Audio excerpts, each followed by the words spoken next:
Zane, where are you at right now? Both your parents are here right now at home with me, and they said they won't be going home until you get here. So could you please come back and tell them to go home for me? What? Then just let them both stay there with you.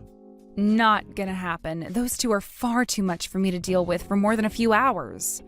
Just a second ago, I took some cookies that I had made earlier for them out so that they could have something to eat, and they took all of them and smashed them on the kitchen floor. They also spilled all of the coffee I made for them out onto the floor. All they keep doing is complaining about what I do, and it's starting to drive me up the wall. How about you just deal with all of that? They're both my parents and you're my wife, so you figure out what to do in order to make them happy. You're being irrational right now. Now hurry up and come back here. All your whining is driving me nuts. Are you really in the place to be whining to me like that? No, you're not, right? I happen to be a CEO and am the one taking care of you now. In other words, I'm amazing. Where are you living at right now? You're living at my house now, right? I get that, but... I have no idea why you still exist right now as my housewife if all you're gonna do is whine for my help. There's no value in you. Perhaps I got married to trash? There's no way you're saying that about me right now. And the only reason I ever became a housewife is because that's what you asked me to do, Zane. I told you plenty of times that I wanted to keep working, but every time you told me no. And not only you, but your parents as well told me no to that. Stop talking back to me, you ugly woman. Oh, and by the way, pretty soon here, my parents are going to be living with us for good. What? I know that before I said I wouldn't let my parents come and live with us before getting married, but that was a lie. So go and start cleaning their rooms up for them to sleep in.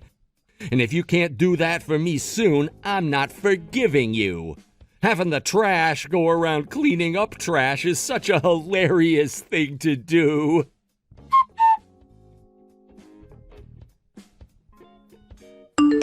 Marley, in a little bit here, I'll be coming back to the States. What would you like me to pick you up as a souvenir? Faye! Oh, you don't have to pick me anything up from there. Hey, come on. You're always having to take care of my crappy little brother, so consider this a reward for doing so. Are you coming home with your husband? Yes. He finished up all of his work out here and is heading back to the States as well with me. Now, how have those idiots been? They haven't been treating you too badly, right? Let's just say I've been at my limits with them sometimes. I'm really sorry about them. The fact that your parents and mine chose to force you both to get married really is like something from the past. But my father's factory has been a major customer of Zane's company, so it all kind of makes sense. And about all of that, I don't think you're going to need to care about it anymore really soon here. What? Are you sure about that? I am. Which means after I'm back, you are more than welcome to give up on my family and leave. In my case, I've really regretted never being around long enough to help you out with them.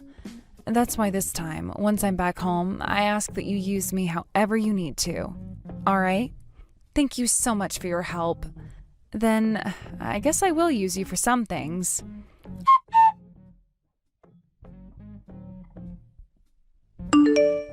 Hey, ugly woman, you did your job and finished up all the cleaning and chores inside the house, right? I told you before that I do not want to live together with your parents, right? You really are such a selfish jerk, aren't you? It's way too late for you to be saying that to me now. You think you have any say in what my family does now? For a slave, you really are a mouthy one. For a slave? I have no idea what you're talking about right now, Zane. The only thing a housewife ever does is make the food, clean the house, and do the laundry, right? In other words, you're like my family's slave. And as your master, you should be doing everything that I say without question, right? Are you really that stupid? How disgusting. Doesn't matter what you think anyway, because all of my parents' things are on the way there now and will be arriving pretty soon.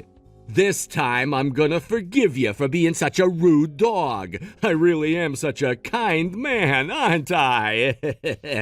And as for the room you've been using, it's gonna become my mom's room now. You can go sleep in the closet from now on, all right? Be thankful that you even have a floor to still sleep on, slave. Ugh, all right then. I'll clean up my room for her. How obedient of you! Had you been acting like that from the start for me, everything would be so much less stressful. Seems that you finally started to turn into a good wife for me, huh? Well, I'll leave all of that stuff up to you now. If you start to regret your actions, I won't be around wiping away your tears. Huh? What are you talking about? For someone that I'm allowing to live in my house right now, what kind of a behavior is that? Hello? Where's your answer at? Can you even hear me anymore? Are you on your period or something now?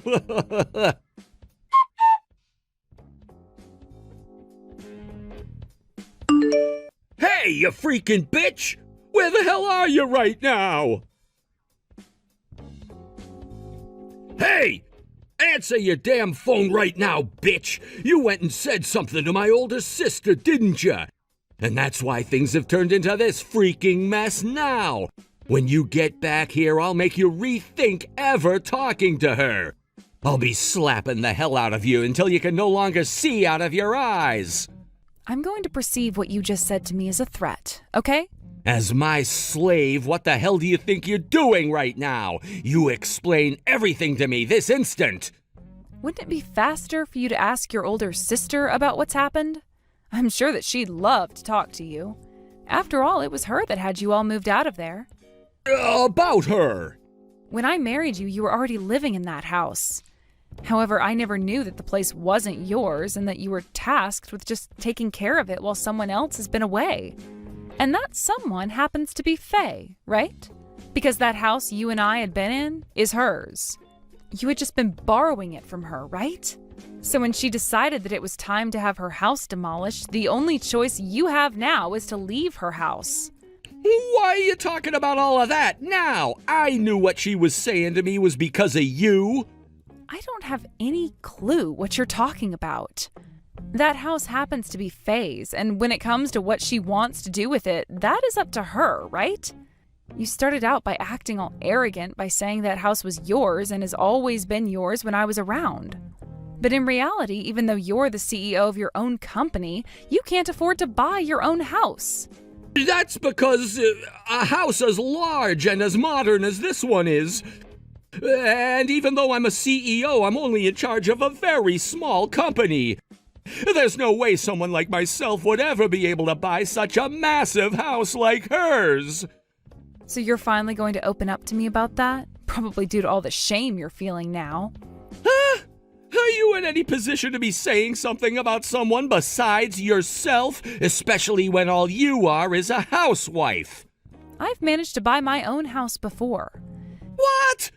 The house that my parents are both living in right now was the house I bought. And the name on that house is mine. When you and I had to get married, I chose to lend the house to them to stay in. Before I was forced by you and your parents to leave my job, I was like Faye, working as a self-employed freelancer. But before long, my dad's father came crying to me asking for my help in order to keep his factory from being taken over. I was left with no other choice but to leave my home that I had just bought and marry a man like you. Although I have to say, you're a lot worse than I first imagined you could be. Man, I'd really love to go back to working as a consultant again. I don't care about all of that. And the thing about you is even though you say your business is very small, I don't find that a good enough reason for why you can't afford your own house. There has to be another reason behind you not having the money, right? Could it be that you're having to pay off your own debt? What? Right on the mark, huh? Anyway, how about you start looking for a new place to go live? And you have to start thinking about all of the things your parents just sent over. I'm sure having to manage all of their things during the move out is going to be tough for you, but try your best to get out before being bulldozed. Hey, where the hell are you right now? You get your ass back to this house right now. No thanks. I have no idea what you could possibly want to do to me back there, especially after that threat you were just making to me. Good luck dealing with all of that crap on your own now.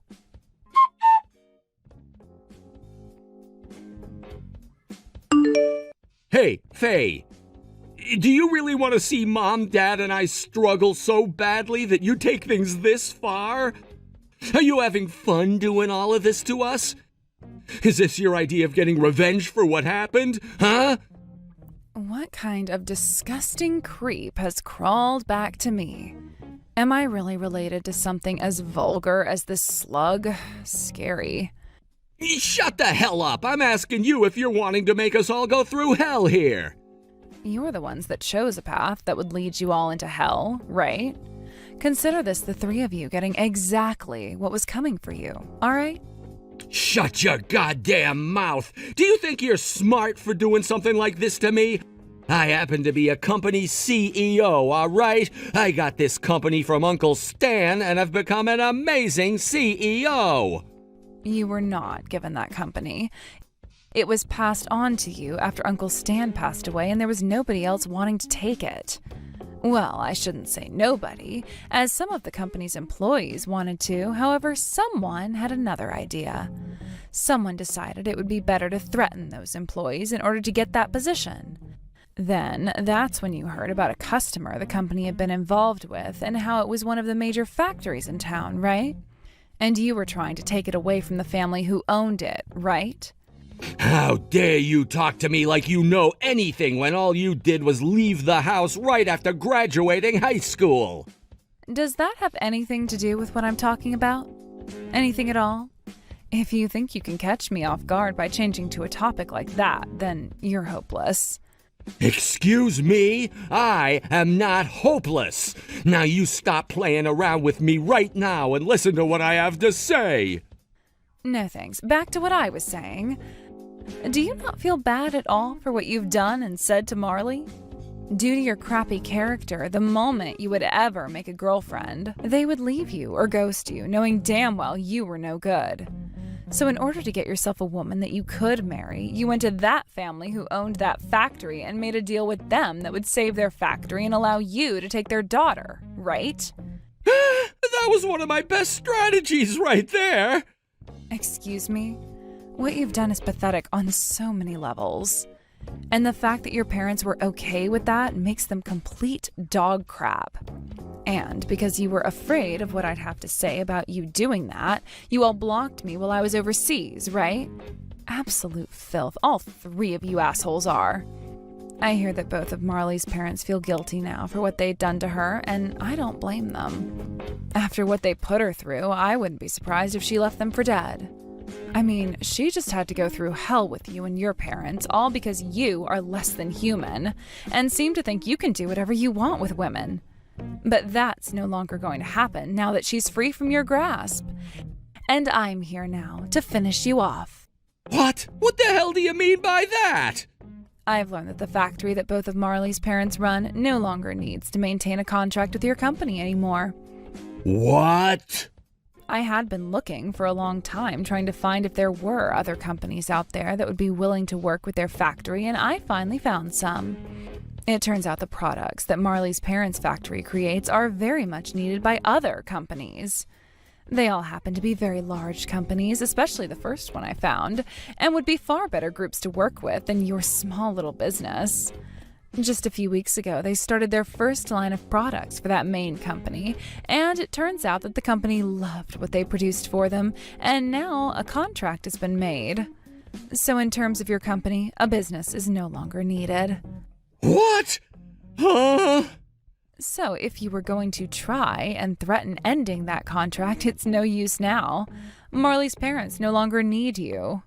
What the hell are you doing getting in the way of my plan? Go and screw yourself, you freaking hag! I see now.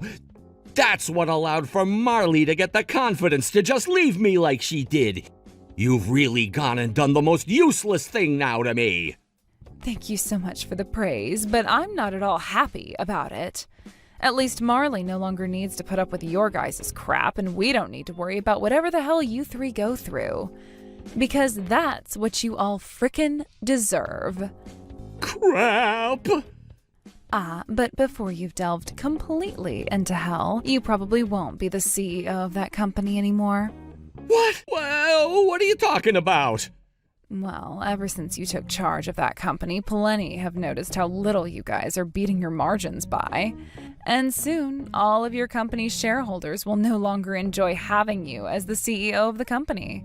Back when Uncle Stan was still around, I always loved going with him into work there.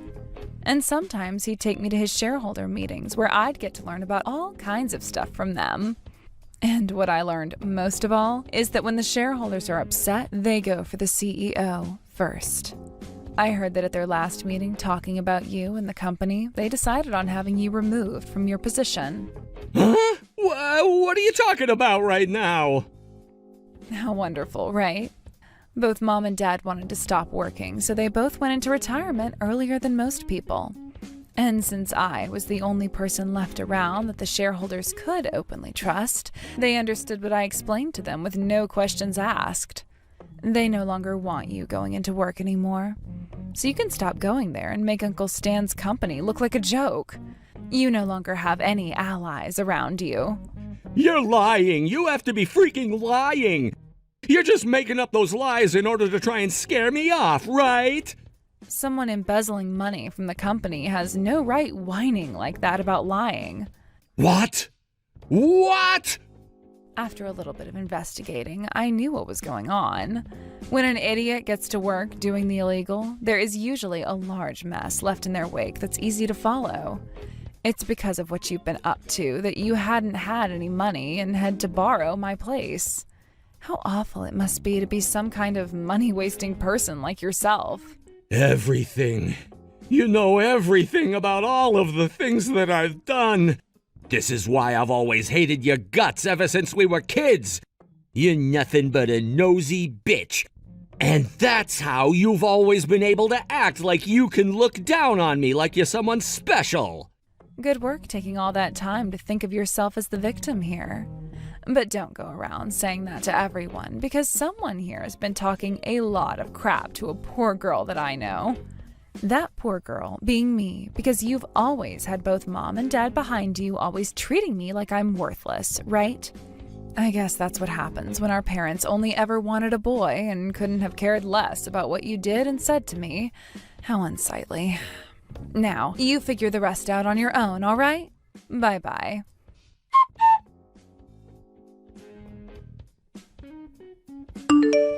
Hey, Marley, where the hell are you at right now?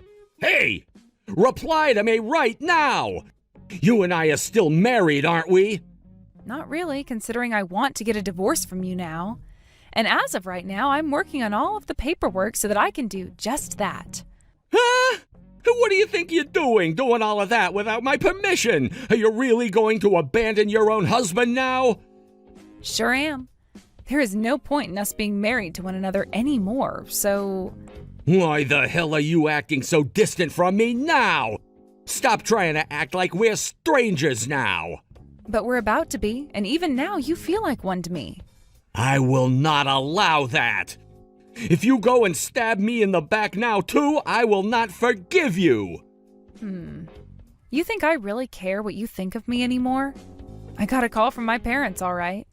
They were both apologizing to me so much that I grew tired of hearing their voices. But the main thing I got out of talking with them is that they no longer need to work with your company anymore. They were helped in finding plenty of new companies to work with now and will no longer be working with a smaller company like yours. Faye's really cool hooking all of those massive companies up with my parents' products. Did you ask for her to do that? And that's why things have ended up like this now? Don't you start acting like you're the victim in all of this, Zane. She told me that she wanted to help me in any way possible, so I asked for her help with divorcing you. You having to lose that house of yours and you having to lose your position as the CEO of that company are not my problem and have nothing at all to do with me. That's not true at all. You go and talk with my sister right now about all of this and make sure she takes back everything she said she'd do. There's no way to take things back that have already been put into motion. For example, all of those horrible things you did in the past to us. Jeez, I get it already. I get it. You want me to take responsibility for all the bad things I've done, right? I can do that. Then will you be happy with me? I can even start to treat you like a bit more of a person from now on, even if you're still a mess. Look at that, I'm being nice now, right?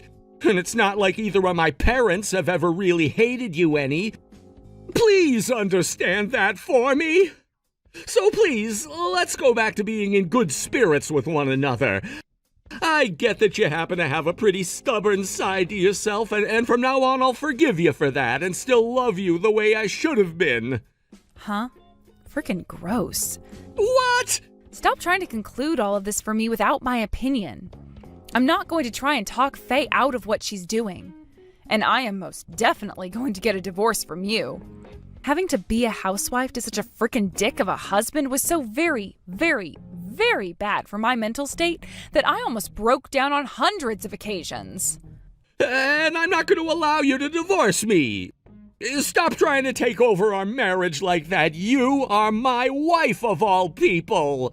When I'm in a pinch like this, it's your job to come and help me out of it. Go and talk with your father as well. Tell him to stop thinking about ending that contract with me and ruining your husband's life. I have no reason to do any of that for you. If anything, I'm going to thank my parents when all of this is over. And I'm going to be suing you. Both you and your parents will be going to court to face me. You're suing us for doing what? Stop trying to play dumb with me now, you jackass.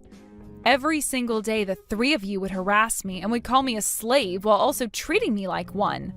Anytime one of you wouldn't like my cooking, instead of saying so like an adult, you'd throw it on the ground and make me clean it up. You guys would all go into my room when I wasn't around and take things like my brand bags and clothing and sell them to make some quick cash. And in the middle of the night, when you were looking for someone to help you get off, you'd come and start doing me without my consent before I could even get out of bed. Hey! Whenever one of you would get frustrated, you'd take the closest thing to you and chuck it at me.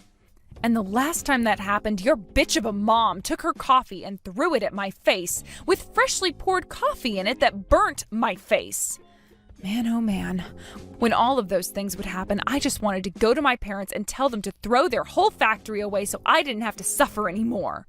But even I knew that the factory my parents loved was something I needed to protect, so I continued to bear the pain. But I don't need to bear it anymore. Wait a second. Calm down for me. You're getting so emotional now that you're making yourself look like the victim here. I am not making myself look like the victim. I am the victim. And if you don't want to accept that, wait until you see all the audio and video recordings I've captured. For the past year that I've been married to you, I'll have everyone see just what kind of husband I have had to live with inside his sister's home. Wait, recordings? When did you start recording everything? From the very start, Zane. I knew that there was something seriously wrong with you, and I didn't want to end up on the short end of the stick. And considering you never cleaned or anything, you never came across the microphones I placed, or the cameras. I was worried about your parents noticing, however, and that's why I was telling you not to let them move in with us. Having to go and recover all those recordings with them around all the time was tough for me. But thankfully, I was able to take my time and was able to get everything I needed out of that house before your sister started her plans of destroying the place. Hey! Please don't tell me that you're going to hand all of those recordings in, right?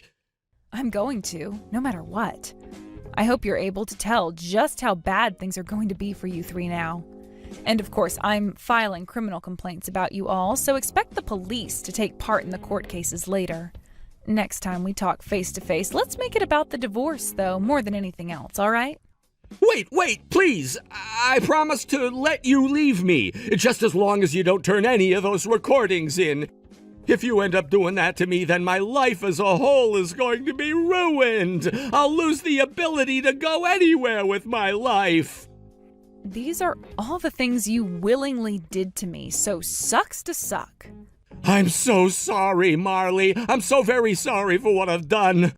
I had so much going on in my life and never had enough time to think it all through, leading to me taking everything out on you at home. Oh? Forgive me, please. I'm being honest about this. I will never forgive you. being married to you for the past year has really been a total waste of that year for me because every single day was crappy. All because you went and held my father's company by its throat, threatening him with taking it away unless he gave me to you as a wife. And because of you, the trust that had existed between your uncle's company and my parents' factory was destroyed.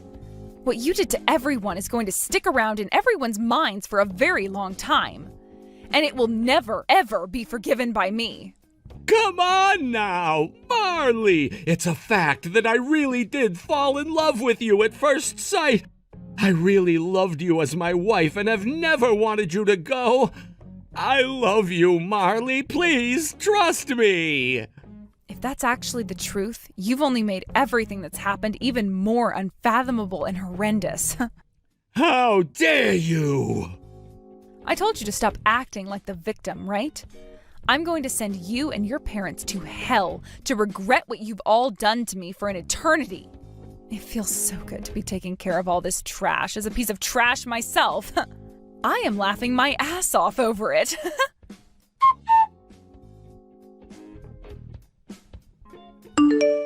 After that, Zane ended up being forced out of the company and became unemployed. Then, both him and his parents were all forced out of Faye's house and were then considered homeless. At that same time, I took all the evidence I had to the police and made my case against all three of them that they had abused me. And not too long after, during a court hearing, the judge ruled that all three of them would be charged with domestic violence against me and would have to spend years in prison for it.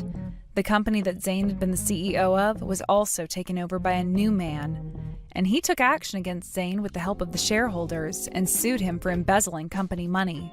He already had a lot of debt to begin with, but now he'll have to fight for his life when he gets out of prison, as there is no way he's making it without at least 80 hours of work per week.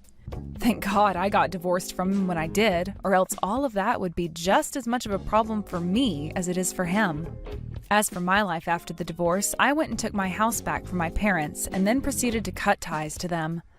I understand that they wanted to protect their company and factory, but they wasted a year of my life away sending me to be with Zane, and I will never forgive them for that.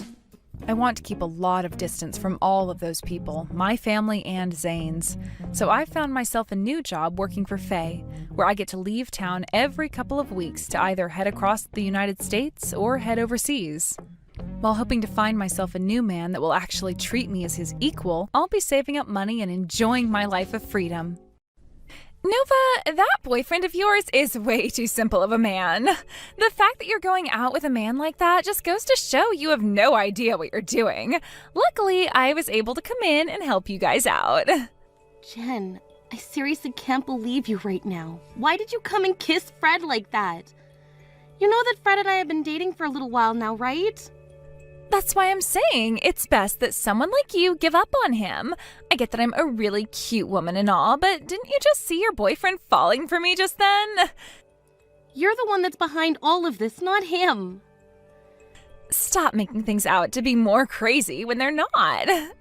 I haven't done anything at all besides show up to see the both of you. But of course, going out to see you guys having some drinks together, well, I guess a few things just happened to happen, right? And one of those things being your boyfriend falling for a woman like me. Why exactly were you coming out to find Fred and I while we were having drinks together? Tell me, why are you even getting involved with the two of us at all right now? I have no other choice. He was the one that said he wanted to see me sometime while out having drinks. So I couldn't just say no to that, so I decided I'd come out and meet you both. Have you ever heard of such a thing as leaving a couple be when it comes to things like this? Just because he said he wanted to see you sometime doesn't mean you should be going out to see him when he's with me. So far, it seems that neither of you care about how I feel in this situation at all. Well, I was just there to say hi, but then we both started to get a little bit too drunk and, well, we couldn't control ourselves at that point. Also, what's so bad about me kissing him once or twice on the lips? That only improves his value, right? Nova, I think you're just a stick in the mud right now. Why can't you just open up a little and have some fun like us two are? That's unbelievable, the way you think about this. Who cares? You and I are close to one another. Don't get so upset about me wanting you to share your man a little. And by the way, I shouldn't be blamed for this anyway. Fred should be the person that you're upset with, right? He's going out with you right now, yet he leaned in for that kiss with me. Either way, I feel you both are to blame. And because of this, I'm breaking up with Fred. You can have him all you want now, if that's really what you've been after. You'd be like my successor or something. What? I don't need him. I don't want a man who thinks it's okay to kiss other women while he has a girlfriend. To me, he needs to get a grip on what it means to be a proper man. I think I can find myself a better man than him, and I already know a few who could suit me. You're kidding me, right? You were the one that was just kissing him at the bar the other night. It's not my fault that Fred fell for my looks and came at me. Fred only started to look decent while going into college, right? Maybe he thinks now that because he's good looking, he can do whatever he wants with women. Which means when he heard a cute woman's voice like mine saying hi to him, he went right for me. I guess he's not used to being good looking yet, which is freaking uncool. You were the one that allowed him to start kissing you though, right? And I'm saying that that was fine. I'm not going to take a man like him as my boyfriend, though. If he were to get married, then he'd be a danger to me, jumping on other women like that. And the same thing goes for you. So you should be thankful that I came out then and was able to show you the true man that Fred is. I'm really tired of you always changing your reasoning for things on me. Just leave this all be now. Nova, listen to this. That woman is really pissed off right now. What woman are you talking about? What happened? You know who I'm talking about. I'm talking about Jen. That bitch was totally fine with taking other women's men, but once it happened to herself, she totally lost it and went off the deep end. What the actual hell is wrong with her? She's such a frickin' jerk. Hey, you're getting pretty worked up over her now. What happened? Did you talk to her boyfriend again or something like that? Get her all angry? That's right. That freak is totally screwed in the head, right? She seems to think of herself as someone we all need to respect, and yet, does she really think that I'd want such a stupid man as that who thinks that Jen is actually worth dating? Hell no. Honestly, I can agree with you on that. I remember when you told me about what she did with your boyfriend at the time. And then she went on to say it was totally okay because you both were close and that she didn't want him anyway, right? She was laughing about the fact that she went and kissed a stranger's boyfriend. Yet when her boyfriend is talking to another woman about some light topic, she's going to freak out. She's mental. Yeah, she really is. And thank you for reminding me of all that. I'm sorry. It's just I'm so shocked by the way she thinks she can act. I don't want anything to do with her anymore. Why did I have to end up getting a job at the same place her boyfriend is working at? True. That was some really unfortunate luck on your end. There really is no way for you to avoid her now unless you went and quit your job there. It is just a part-time job.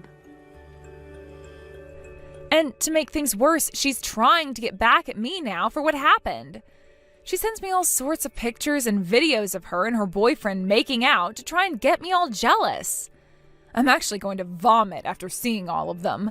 Is she actually that freaking toxic about men? What is she thinking, sending a random stranger videos of them both in bed making out like that? She was trying to do things like that with me before, so I went ahead and just muted all the notifications that came from her. That way I didn't have to think about her anymore and wouldn't be obligated to take a look at what she sent. I should just block her, but I'm sure that doing that would only make things worse, and I think the same thing would go for you both. Seriously? I love the fact that you just mute people without a care in the world. Makes me laugh. But hey, that's a really smart thing to do. There's no reason to be looking at all her texts and crap, right? That's exactly right. Because no matter what she's doing, everything that I have to see and hear from her damages me. And if she were to keep that stuff going on for the rest of my life, then she'd really be ruining my joy. I really want nothing to do with her. At all. I can see that, and the same goes for me. There really is no reason for any of us to be bothered by her. Man, when everyone is against a woman like that, then it really is just worth ignoring her for the rest of time. I don't ever want to have to talk to her or see her again, ever. Even after what happened between her and I before, I can just tell that if she were to see me again, she would act like nothing ever happened and try to be friends. and I don't want any part of that bull crap. Seriously, I want to know what is mentally wrong with her. Wait, do you think that she's doing all that on purpose? Now that I think about it, I am a little interested in learning if she's acting like that on purpose or if it's just a mental disability that she has. Could it be that she thinks what she's doing is totally okay and that it's the rest of us who are wrong? Maybe she's just so insecure of herself that she has to take those insecurities out on others to make herself feel bigger. Now you're really thinking. And yeah, I think the same thing. Your wedding is coming up really soon here, Nova. Man, I am so happy to see that you found yourself such a handsome and loving man to marry. You have a wonderful marriage with that older man. He's only a year older than me, but thank you. I never thought that I'd become so attached to the guy, to the point that I was thinking he's the only guy for me, and is. This whole marriage thing happened so quickly that it doesn't even feel like we dated one another before this. Well, I'm glad that I'm here with him forever now. Now I don't have to worry about finding myself a man anymore. That's true. By the way, about your wedding that's coming up, you made sure not to invite Jen, right? Jen? You think I'd invite that bitch to my wedding? I literally have 0 reasons to invite her. There are no good memories that I have of her, so why bother bringing her to my wedding? Why did you even ask me that question? Well, it's just... The man that May's older sister married still seems to have something going on with Jen and all, and that's pissed May off quite a bit now. What? May's older sister? I remember her. Back when I was kind of a friend of Jen's, we'd always go over to May's house, and her sister would take us out in her care whenever she had the chance. Is that really who you're talking about? And Jen is really messing around with her husband now. That's what it seems like. I'm not sure what's been going on with Jen for the past 2 years, but it seems she's evolved into messing with people's husbands now. Maybe it's because everyone our age isn't bothering with her anymore, so she's gone after someone older? What? Are you sure? But that man's married now, right? To May's older sister. Doesn't she know she's going to get in a lot of trouble for doing that? That's a very good point. That's why currently May and them are working on a plan to expose Jen and all that. May isn't all too sure what could happen to Jen after, but she needs to try. I'm sure May doesn't even want to meet with Jen anymore. I'm sure that if Jen and her were to talk ever again, Jen would just laugh in her face about all of it. I'm not so sure she would, though. I know that Jen is a total idiot and a jerk, but she knows that what she's doing has to be insane. Especially when it's her friend's older sister's husband she's getting with. I see. Jen's really the worst person I've ever had the chance of knowing. Kinda regret ever having anything to do with her back in the day when we were kind of like friends. Well, before she started to become interested in men, she was a pretty fun girl that was a little bit weird. Although sometimes when there were other guys around at parties and stuff, she would start getting a little carried away. Yeah, I remember all that. Well, let me know that Jen is not invited to the wedding, so it's a safe place for her to come. Are you crazy, Nova? What did you think you were doing, not sending one of your friends an invite to your wedding? I had to ask around for all the details so that I could make it here today, so be thankful for that, all right? Jen, what are you talking about? I'm talking about your wedding, Nova. I just got to the wedding venue a second ago. I heard through the grapevine that today would be your special day, thankfully. But come on, what are you doing, woman? What? I never invited you to my wedding, though. Wait, did you actually come all the way out here today? What? What do you mean by that? Are you saying that it wasn't just some mistake on your part? It wasn't a mistake. I never invited you to my wedding because I didn't want to. So why did you come here? Well, I'm here because I wanted to celebrate your wedding today. What's going on here, Nova? You and I are really close to one another, right? Do you really think something like that? I really hope that I've just gotten mad and didn't actually hear you say that. Because you and I aren't close to one another anymore. If anything, we're pretty far from close now. Huh? Wait. You and I always played together in the past, right? Well, once I got my first boyfriend, though, I was always with him and sort of started to forget about you and everyone else. Are you pouting about something like that right now? So that's what you thought then. And another thing, why didn't you ever get around to introducing me to your fiancé before today? I actually didn't hear anything from you about finding a man and getting engaged to him. I had no reason to ever introduce you to him. I bet if I were to have introduced you to him, you would have tried to lay one of your nasty fingers on him. You would try to come after him just like you've done with everyone else's boyfriend, right? You're going on about that stuff too now? I would like you to be thanking me for all of that. I did all that as a way of making sure your guys' men were loyal to all of you and weren't going to try anything funny. I wanted to make sure that they were only interested in you guys and no other women. You're being very rude right now. What I want to know is why. When you've been going and laying your hands on everyone else's boyfriends, you get all worked up about another woman talking to your man. That's because they all know he's my boyfriend, yet they come up to him trying to flirt and laying their hands on him, right? You would never forgive another woman for doing that to someone you love, right? It's freaking wrong for women to even think about my boyfriend like that. Wow, you really are one funny little clown. Anyway, it's time for my wedding now, so I have to go. And as for you, I never invited you here today, so you cannot come in. Huh? You let me in right now, Nova. Well, you've chosen the wrong day to come out here. There are people at my wedding that don't want to see your face, so you'll not be allowed in to come join my wedding today. Even though I came all the way out here for you? You're just going to tell me to turn around and go home now? Relax, Jen. I've invited some people out here today that would like to meet with you, so you can stick around there and wait for them to come out and talk to you. You invited other people that like to meet me? Who are you talking about? Are they people that I actually know? They are. They're people you probably know about more than any of us here. People that you might even know way too much about. Those that you shouldn't know anything about, really. Huh? Who are you talking about, Nova? And they want to talk to me? What are you going on about right now? We'll just stick around and wait in the front of the venue for them, please. I'm sure they'll come meet you out here very soon. Hey, what the hell is going on here?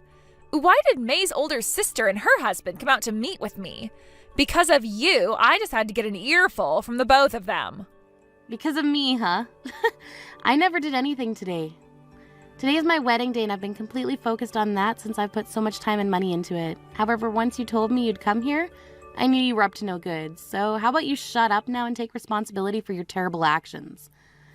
I have no idea why you would have them both come out here to talk with me about all of that.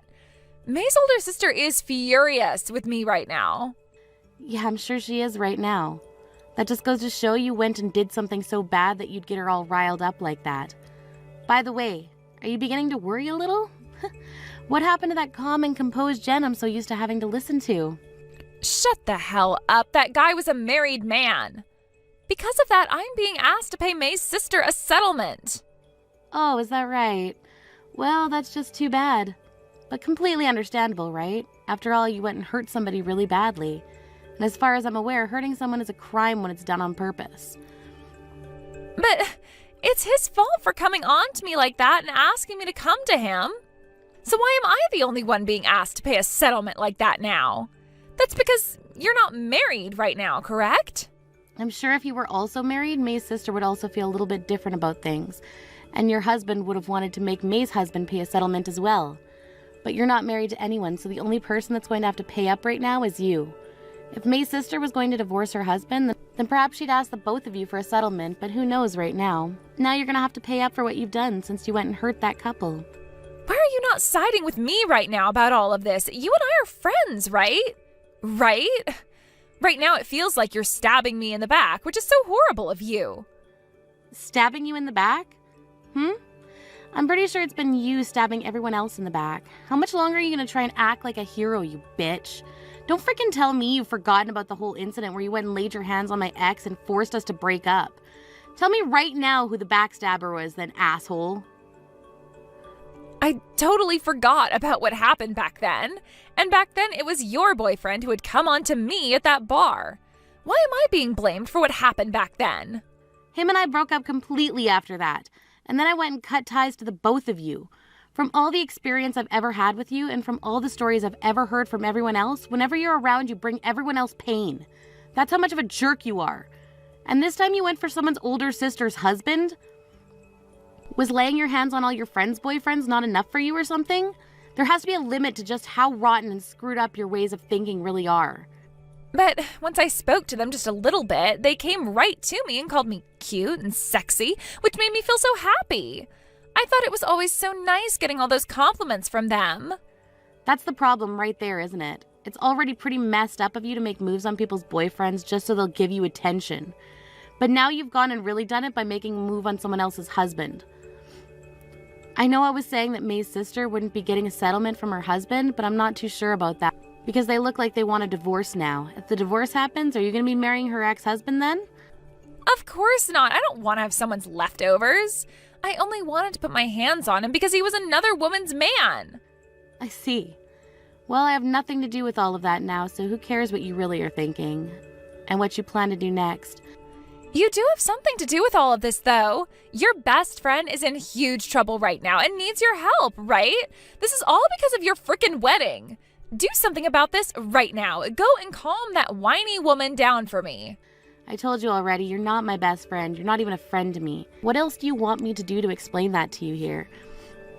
Is it really that hard for you to understand my text or something? The fact that you've laid your hands on so many men now that you do not belong to should land you in a perfect spot in hell. Are you being serious about that? But you and we've been best friends this whole time, right? Are you freaking kidding me, you jerk? No dang friend of mine would ever lay their hands on another friend of theirs' boyfriend. Now shut the hell up, pay off that settlement, and get lost, you freak. Don't say things like that, Nova. To tell you the truth, right now I have a fiancé myself. We've both been working on our wedding and have even sent out our invitations to everyone. And pretty soon here, you should be getting that invitation to our wedding as well. What? You did all of this when you yourself have a fiancé? What the hell happened? Are you mentally sick with something that makes you feel as though your own boyfriend or fiancé or whatever isn't enough for you? So the only way to help yourself feel better is to lay your hands on everyone else's men? Well, just to forewarn you, I'm not coming to your freaking wedding. No way, but I never thought that it would even be a choice for you to come or not because you'd have to come. And of course, I made sure to invite people like May and Allie as well. If you all don't show up for my wedding, then it's going to look like I have no friends. Listen here. About that wedding of yours, do you really think it's going to happen now after what you've done? That's why I've been saying I'm in big trouble being asked to pay a settlement like that. I can't pay for any of that, so I need your help. And if my fiancé finds out about any of this, then he's going to be even more upset with me than May's sister. Is that right? Well, I'm not interested in any of that, so that's all your problem. So try your best not to screw up anymore. Don't say things like that about me. All right, I get it. I will apologize for everything I ever did. I promise you that I'll never lay a finger on your husband or anyone else's man from here on out. So please, could you lend me just a little bit of money so that I can pay off this settlement? Huh? Did you hit your head on something hard just then? Why do you think that I should ever have to listen to you asking for money from me? Well, since this is how you still view things between us, then let me tell you this. From now on, I'm completely done with you. Consider this our ties being freaking cut. Please, don't say that, Nova. I literally didn't think that things would turn into this today. Please, Nova, help me. You really thought that you were going to be able to come all the way out to my wedding today, which I never even invited you to. I'm never going to even look at your texts or anything anymore, so leave me alone. Now you go and pay that settlement off and pray to God that your fiancé doesn't dump you here soon. And hopefully during these next few months you experience some of the hardest weeks of your life and perhaps even learn how to not be a freaking bitch. After that, Jen was forced to pay off the settlement to May's older sister, and on top of that, her fiancé found out about what had happened with her and left her. To make matters even worse for Jen, her now ex-fiancé was asking for a settlement from her as well, as for her to pay the cost of the wedding that was going to be cancelled now. That left Jen with no other choice but to work as many hours as she could each week, leaving her with zero time to lay her hands on any men. I took this chance along with May and Ellie to block Jen's phone number and everything else we knew on her. We plan to never see or talk to her again, so from now on, we're hoping our lives become a whole lot more peaceful again. Let me just say, the thought of never having to deal with her ever again has already made things so much quieter.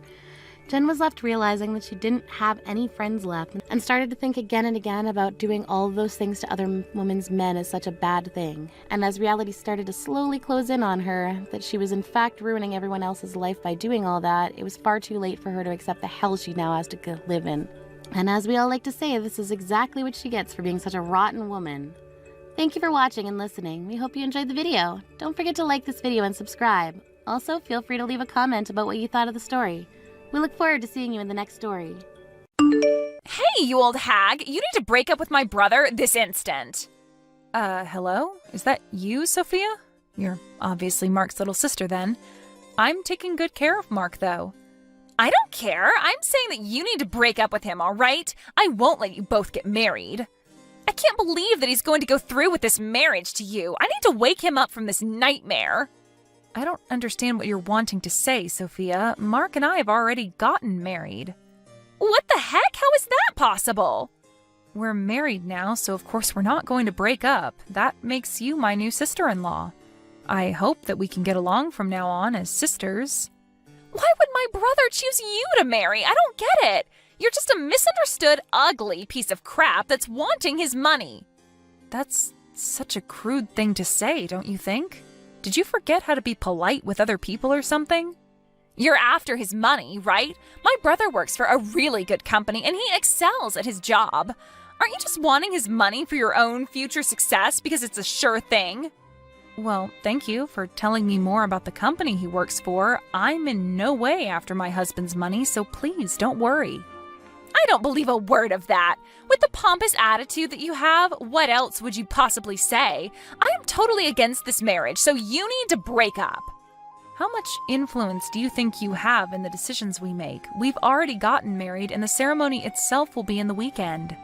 Why don't you just approve of our marriage? That is what pleases your brother the most, if you could do that. I will protect my brother at all costs from you. What do you mean, Sophia? You're older than my brother, aren't you? You're almost 10 years older than me. Why would such an old lady like you want to put her hands all over my brother for? Would you quit calling me old already? How is being a different age than your brother even related to how I feel about him? It's rather odd trying to explain this to my husband's sister. It's also strange to suddenly talk through a messaging app when we haven't been properly acquainted. How about we talk about it the next time we meet up together as a family? Maybe we can get along if we talk this out in person. Me and the wrinkly old piece of crap talking? Oh, please, save your breath. If you're going to talk like that, it seems a bit difficult to get along with someone who feels like this. I want my brother to have the best marriage, and what he chooses is an old hag who is ugly and looking to steal his money. My brother shouldn't be marrying such a woman, don't you agree? I have to keep telling you to reconsider your marriage, but you won't listen to me. You haven't been replying to my messages for a while. Are you there? Don't you think that's strange? Even if you're saying that it's strange, it seems like a problem between you and your brother. I'm not telling you to reply to my messages, Sophia. Can't you see a reason why Mark won't reply to you? Maybe it's because you're saying that he shouldn't be with me and saying horrible things about me? What the heck? There's no way that Mark would think like that about me when I'm just trying to protect him. Absolutely no way. Well, if you think so, then everything should be fine, right? If it were me, I don't know what I would do if my family were talking badly about my spouse. This conversation is becoming pointless, and I don't like it. Oh, so you're saying this is my fault? You can't sink any lower if you're going to blame me for everything. Right, okay. No matter what you say now, it's getting on my nerves. How about we have a slow and clear conversation next time we see each other in person? I'll talk to Mark about it so that we can all talk about this together like adults. I just want you to know that we are happy together. I hope this puts your mind at ease a little bit.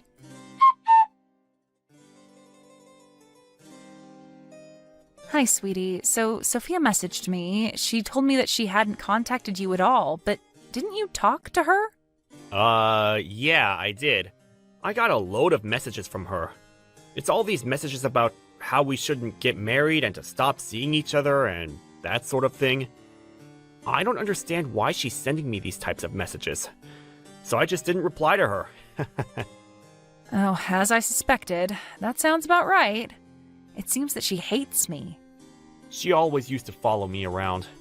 I definitely spoiled Sophia, as she was my baby sister, and she just wanted to be around her older brother. We're both almost in our 30s now. I didn't think it would go this far. Sophia is 26, right? I think she's at the age where she should be leaving her brother to his own devices. It might have been better to register our marriage without saying anything to her. Otherwise, she might get in our way of having a nice wedding ceremony. I'm really happy that we're married. I want to apologize about what Sophia's saying about you. Try to not let it get to you too much, okay? It's not your fault, dear. I get it. It's all right. I'll try not to let what she said get to me. I'm really sorry about her. She's a bit weird when it comes to me. You have nothing to apologize for. Don't worry. I thought it would be nice if I could get along with Sophia. I'm hated more than I imagined, so I'm quite confused. I'm thinking about what I could do. I'm just as surprised as you, love. I think you should just tell what you've done so far. But I feel like she won't listen to me no matter what I say. That's true, yeah. But it's my life, not Sophia's. She can't just decide things for me. If she keeps complaining about you and saying cruel things, we need to think of something to solve the Sophia issue. I hope that we can all somehow talk to each other and understand our situations together, and then of course reconcile. I'll talk to her at family dinner after the wedding ceremony. Thank you for considering all these things. I appreciate it. Hey, it's for family. It's a pretty normal thing to do. Oh, thank God it's over for the both of you. Excuse me? What are you talking about? The wedding ceremony hasn't even started yet. What's over? What are you saying? You're both no longer husband and wife. You're a complete nobody to him now. I never have to look at your face ever again. What's that supposed to mean? I filed divorce papers for you both. You guys are already divorced now. I freed my brother from your grasp. I can't believe how good of a job I did to manage that. What the heck? You filed divorce papers without our permission? I sure did. Oh well, I bet you're really frightened of me now, huh? I'm not even remotely afraid of you, you know. No matter who you are as a sister-in-law, you've overstepped the mark. If you've gone this far, there is no way of coming back from it. Whatever you say, stranger. It's more of the fact that I'm completely satisfied with the fact that I saved my precious older brother from you. Save? Are you kidding me? You wanted to keep your brother away from anything that makes him happy? That's not the reason. An ugly, money-seeking woman like you will never get close enough to my brother. I saved him from you. Would you quit it with all your cruel and hateful words? You're just bullying me now. Do you have any idea what you've just done? You're not a suitable match for my brother. Now that you're divorced from him, you're no longer to get involved with him or our family. Do you really think my brother would love an ugly, gold-digging woman like you? You're dreaming. Now that the divorce papers have been filed, the wedding ceremony will be canceled. Yes, I guess there's no problems then. Wow, such a strong, ugly lady. What if I did things on my own terms? If it was all to lead to a divorce, Mark would be the only one who has to deal with the trouble. Huh? What are you talking about, you ugly woman? It wouldn't be like that. My brother's the best of the best. Even if he divorced a woman like you, he would bounce back really quickly. He's such a popular guy that he would be able to get an even more attractive and intelligent woman. You do know that I was once your brother's boss, and he was the one working for me, not the other way around. I don't believe you. You were his boss. Yes, even though you believe me to be the gold digger, it's funny that you're misunderstanding the money situation. Don't you think that as a boss that I wouldn't have money? You? Betty? A boss? An ugly woman like you? I already explained this to you when we first met. I'm pretty sure that Mark did as well. You really do lack the ability to listen to people, Sophia. Does this mean that my brother will be fired because of the divorce? Actually, you know what? That's fine. My brother is super talented and can get a fancier job like that. He will no longer be troubled by you if you're not around. Oh, is that what you believe? What are you trying to say, Betty? Shouldn't you be the one to decide whether you believe it or not? I'm going to inform Mark of the situation. Mark never gets angry with me because I'm his cute little sister. Sometimes he might make a troubled face at me, but in the end, he always forgives me. That means it'll all be okay. Wow, you have a lot of confidence, Sophia. I admire you for that. Don't you think that only applies to when you were elementary school students? With Mark knowing the circumstances, he said that he would cut you off and be estranged from you. Excuse me? Cut off? That's right. We were going to pay for your college tuition, and we were planning to pay for future study abroad expenses, but I suppose we'll have to cancel that. Pay for what? My college expenses? As a result of you being out of employment and having gone to a private university being a burden on your parents, I thought it was a tough situation to be in. Over the past year, I paid for it. But from all of this, even after graduating from college, you haven't been looking for a job and you've been living at home for the past 2 years already. You've messed up big time. Do you have any idea of how much trouble you've caused your family? You've paid everything for me. Why would you do something like that? As Mark's little sister, you were like family to me, and I made that decision to help you out. But now knowing that you've hated me this entire time, it's so awkward. I really thought that we could become friends someday, but as I kind of expected, the situation ended up like this. So it seems that whilst you'll be studying overseas, you'll be eating up all of your parents' money. You said that you filed the divorce papers, so of course I'll cancel the payments. But, Betty, does this mean I can't study overseas now? That's right, Sophia, unless you use your own money. Your parents, myself, or anyone else for that matter, don't intend on helping you out after what you've done. Betty, hang on a minute, okay? I had no idea up until now that you were doing this. Even though you said this all so suddenly, it's difficult for me to respond without knowing anything about it. If you were at college, I'd be forcing you to drop out since you won't be able to afford it. Such a pity. But I'll make sure that you repay me for what I paid for you, and you'll need to repay your parents for all the trouble you've caused them. If you want to study abroad, you need to go on your own expense. I'll never support you financially again after the things you've called me. Betty, don't be mad at me. I had no idea that this was the situation. You can't be that mad at me, surely. I'm not just mad. I'm completely dumbfounded by your behavior. I don't want anything to do with you anymore, so just do your best by yourself. With that, I bid you farewell, Sophia. Oh, wait, what's with the goodbyes, Betty? What am I supposed to do now? Who knows? You can't come to the wedding ceremony. I don't think you're really part of the family anymore.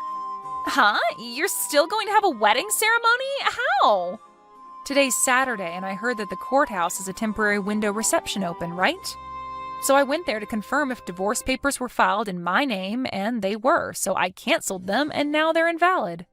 Well, that means everything's fine now. I didn't do anything wrong then. Don't you understand that it's not a problem that can be easily fixed? Huh? What do you mean it can't be fixed? You forged our divorce papers and submitted them, Sophia. I tried to call off the wedding, and as I expected, Mark is furious about it. I have no intention of dealing with you in the future. I hope that cutting you off will make all the difference. Oh, wait, Betty, so I can no longer study overseas? And if I forged the papers, that means you're not divorced after all. Doesn't it mean that everything will be okay? It means nothing has changed, right? My perception of you has changed. I thought of you as family, Sophia, and now I just see you as my enemy. Mark also sees you that way as well. He's cutting you off too. Don't even think about showing yourself around us ever again. We cringe at the sight of you. Please, wait a minute, Betty. Let's talk this out. Can't we talk this out nice and calmly, like adults? You would have been if you were dealing with the Betty who was nice and calm a few hours ago. Do you think I would now? It's all over, Sophia. You made the mess. You lie in it. I'm sorry it came down to this, but you're nothing but a stranger to us now. Don't come anywhere near our wedding ceremony or else. Betty, I'm really sorry. Please accept my apology. I was so terrible to you. I realize that now. I know you and my brother are really mad at me, but please look into your hearts and forgive me. I can't live on my own if my family abandons me. I was really looking forward to studying overseas. Please let me go. We're family, right? Please, I'm on my knees here. Forgive me for what I've done. I'm not forgiving you for anything, you horrible little girl. You pushed your brother too far this time, and you're just being a complete nuisance to everybody. Why don't you go and cry on your own and let us live in peace, all right? Don't contact me again. Please, Betty, don't do this. Please don't leave things like this. Please don't abandon me. I have nowhere to go. It's too late, Sophia. Did you finally realize that you picked the wrong person to pick on? You're just a piece of crap, you horrible little girl. When it came down to the problem at hand, the divorce papers were discarded by Betty and Mark got married without any issues. Sophia came to the ceremony in tears, but she was not allowed inside. She was completely amazed by the actions of her brother and her family. It seems that she had no choice but to be at a loss after her brother and family cut her off and was isolated from them. Once Betty and Mark got married, they lived happily ever after. Sophia had no place to go, and the study abroad program she was looking forward to vanished. She was forced to pay back her tuition and started working part-time as a live-in babysitter. Right now, it seems like she's living alone without the support of her family. Her problems were self-inflicted, so there's no way of rescuing her from this fate.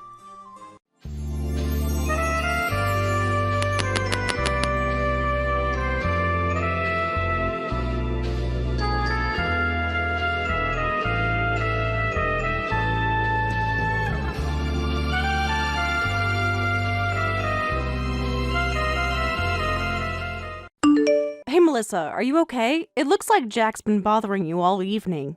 Yeah, I'm fine. I can handle it if I just play along. I noticed him hovering around you since we got here. Did he say something inappropriate to you? He just keeps making comments about my outfit and asking me personal questions, Melissa. It's nothing I can't handle.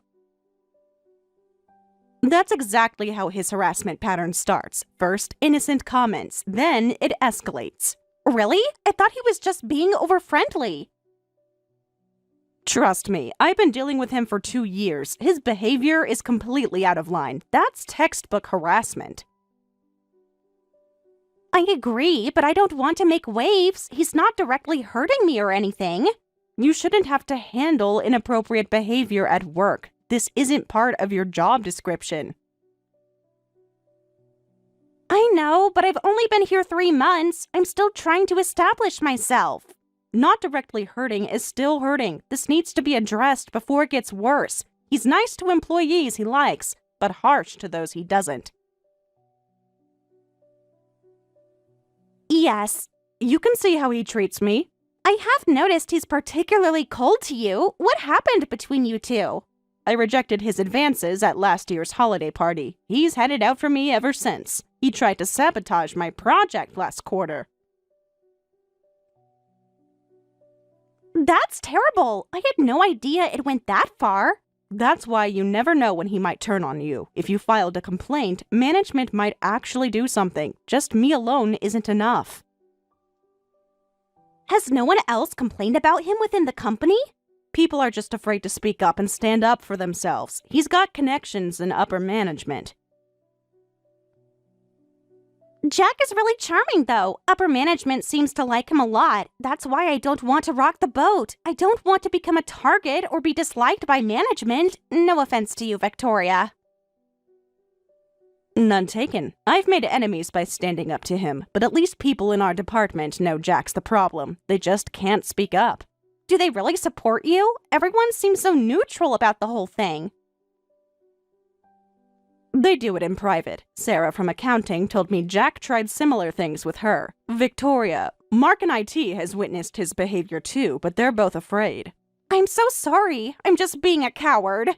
You're not a coward. You're being cautious, and that's understandable.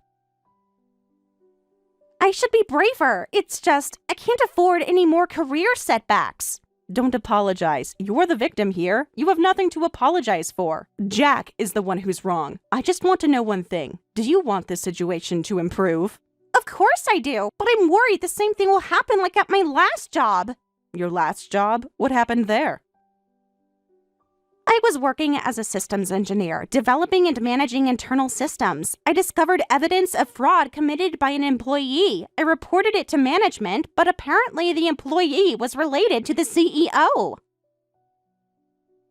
Oh no, that puts you in an impossible position. The whole thing was swept under the rug. I kept pushing for an investigation. I see, so you ended up taking the fall for it. Yes, I was demoted, and I couldn't work there anymore, so I quit and started working here. That's completely unfair. No wonder you're hesitant now. They made my life miserable. Suddenly, my performance reviews tanked. I was excluded from meetings. My ideas were dismissed. I'm so sorry that happened to you. I finally got this mid-career position here, so I really don't want to cause any trouble. You're a single mom, right? Yes, my daughter is 8. Childcare is already expensive enough. That must be so challenging. Yes, I absolutely cannot afford to lose this job. The conditions here are good, and the holidays make it easy to maintain my work-life balance. I need to protect this environment. I understand now. I hadn't really thought about it deeply enough. It's just a lot of pressure. I'm the only one my daughter can rely on at this moment. That's a huge responsibility. I respect that you're prioritizing stability.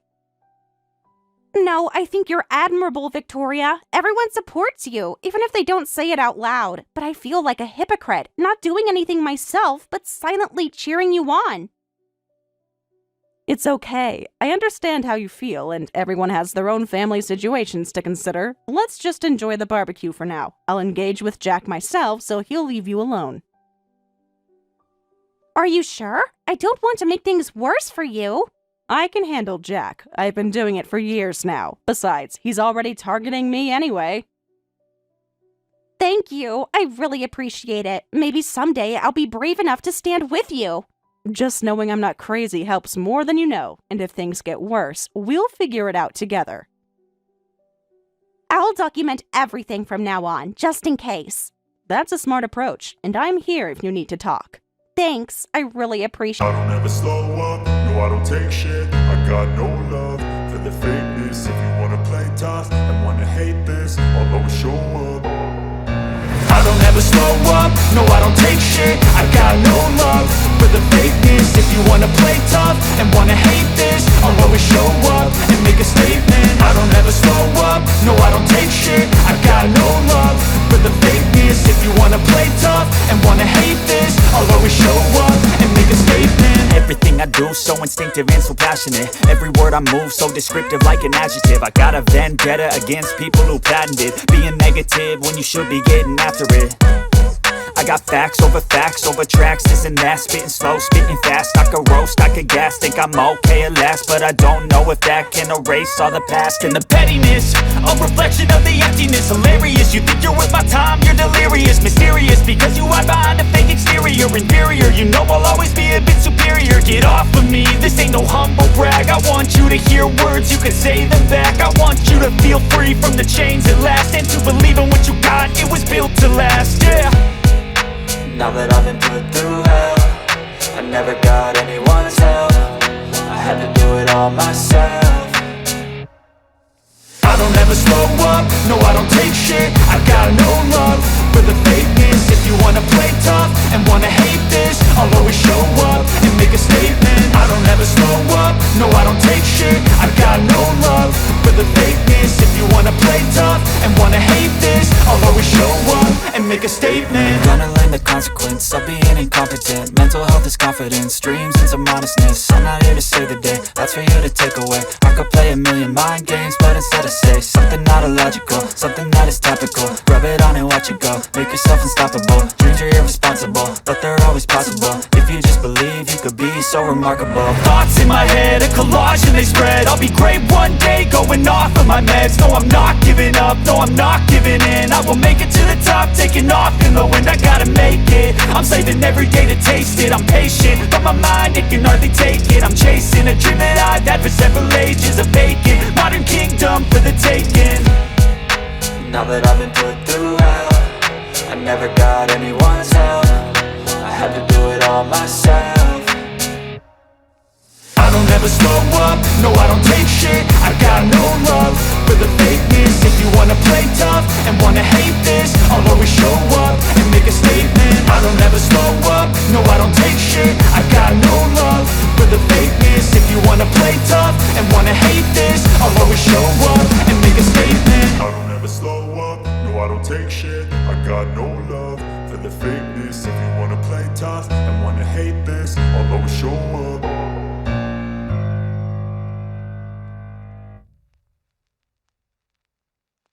That's not what you implied in your first message. You sounded like you were taking credit. You're twisting my words! I was just informing you as a courtesy! A courtesy? Your first message literally said, that's what happens when employees get cocky. How is that a courtesy? Fine, maybe I was a little harsh in how I phrased it. Hold on, I get it. I'll be honest. I didn't set the fire. I'm sorry for the misunderstanding. What? What are you talking about? Actually, I saw a Mercedes on fire in the parking lot. I thought it was yours, so just as a joke, I pretended I did it. It was all just a joke. A joke about arson? That's your idea of humor? How is that funny? Come on, it was just a bit of fun. You always take everything too seriously. Property destruction isn't funny, Jack. Someone could have been seriously hurt. No one was around the fire. It was just a car. Just a car that costs thousands of dollars and that someone relies on. Your joke makes no sense. Fine, whatever. The point is I didn't do it. Who would believe that? It was obviously you. You started panicking the moment you found out it wasn't my car. You're just jumping to conclusions. Why would I set a car on fire? Because you've been openly hostile to me for months. Just yesterday, you said my car was too fancy for someone at my level. It was just a joke. If you're saying I did it, show me proof. By the way, there were no cameras in that parking lot. I see. So you carefully checked for cameras, too? I was looking for cameras to find the culprit, but unfortunately there weren't any. I guess it'll be hard to identify who did it. That's convenient for you, isn't it? Just happened to notice there were no cameras. Why are you making this about me? I'm just the messenger here. Enjoy that false confidence while you can. Did you see the company-wide text message we just got? I'm sure you did too. What message? The one from HR about a car fire in the parking lot. CEO's car caught fire? I see. So that Mercedes belonged to the CEO? How did you know it was a Mercedes? According to your story, the car was already on fire when you found it. Can you really tell it's a Mercedes when it's on fire? Everyone knows the CEO drives a Mercedes. But you didn't mention seeing the CEO's car. You specifically said it was my Mercedes model. So how did you know that the car was Mercedes? Come on, the emblem is there. Anyone could tell it's a Mercedes. But you said it was exactly the same model as mine. How could you tell the specific model when it was on fire? That's just a figure of speech. I meant it was a Mercedes like yours. No, you specifically said exact same model. Those were your words. What? Well, I'm a car enthusiast. Everyone knows that. Look, there's another update. The Mercedes wasn't completely burned, so it wasn't entirely engulfed in flames. I see. So that's how you could tell the specific model. Yeah. I don't ever slow up, no I don't take shit. I got no love for the fakeness. If you wanna play tough and wanna hate this, I'll always show up. I don't ever slow up, no I don't take shit. I got no love for the fakeness. If you wanna play tough and wanna hate this, I'll always show up and make a statement. I don't ever slow up, no I don't take shit. I got no love for the fakeness. If you wanna play tough and wanna hate this, I'll always show up and make a statement. Everything I do so instinctive and so passionate. Every word I move so descriptive like an adjective. I got a vendetta against people who patented being negative when you should be getting after it. I got facts over tracks, this and that. Spitting slow, spitting fast, I could roast, I could gas. Think I'm okay at last, but I don't know if that can erase all the past. And the pettiness, a reflection of the emptiness. Hilarious, you think you're worth my time, you're delirious. Mysterious, because you hide behind a fake exterior. Inferior, you know I'll always be a bit superior. Get off of me, this ain't no humble brag. I want you to hear words, you can say them back. I want you to feel free from the chains at last, and to believe in what you got, it was built to last, yeah. Now that I've been put through hell, I never got anyone's help. I had to do it all myself.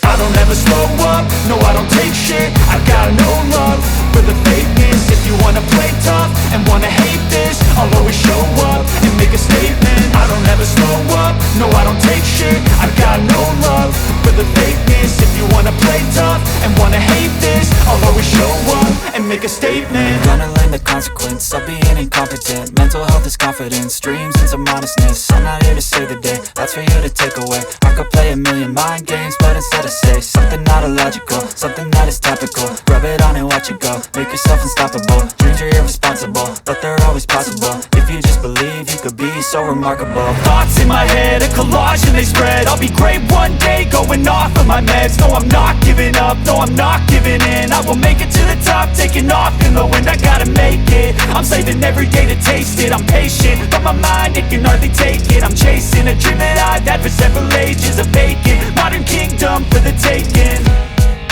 Now that I've been put through hell, I never got anyone's help. I had to do it all myself. I don't ever slow up, no I don't take shit. I got no love for the fakeness. If you wanna play tough and wanna hate this, I'll always show up and make a statement. I don't ever slow up, no I don't take shit. I got no love for the fakeness. If you wanna play tough and wanna hate this, I'll always show up and make a statement. I don't ever slow up, no I don't take shit. I got no love for the fakeness. If you wanna play tough and wanna hate this, I'll always show up.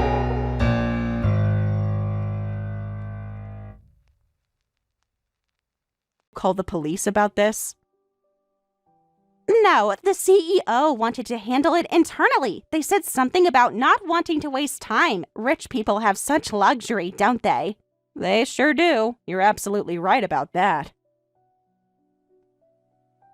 If it were my car, I'd be filing a police report immediately. Same here. I can't afford to replace my car out of pocket. The dashcam's memory card might be intact despite the heat. I'll focus on that. Keep me posted. This could change everything around here. I will. I'll start working on it first thing tomorrow.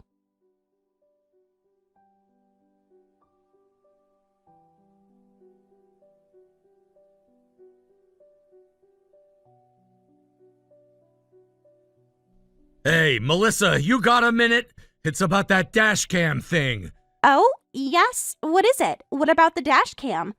I heard you're working on recovering the data. How's that going?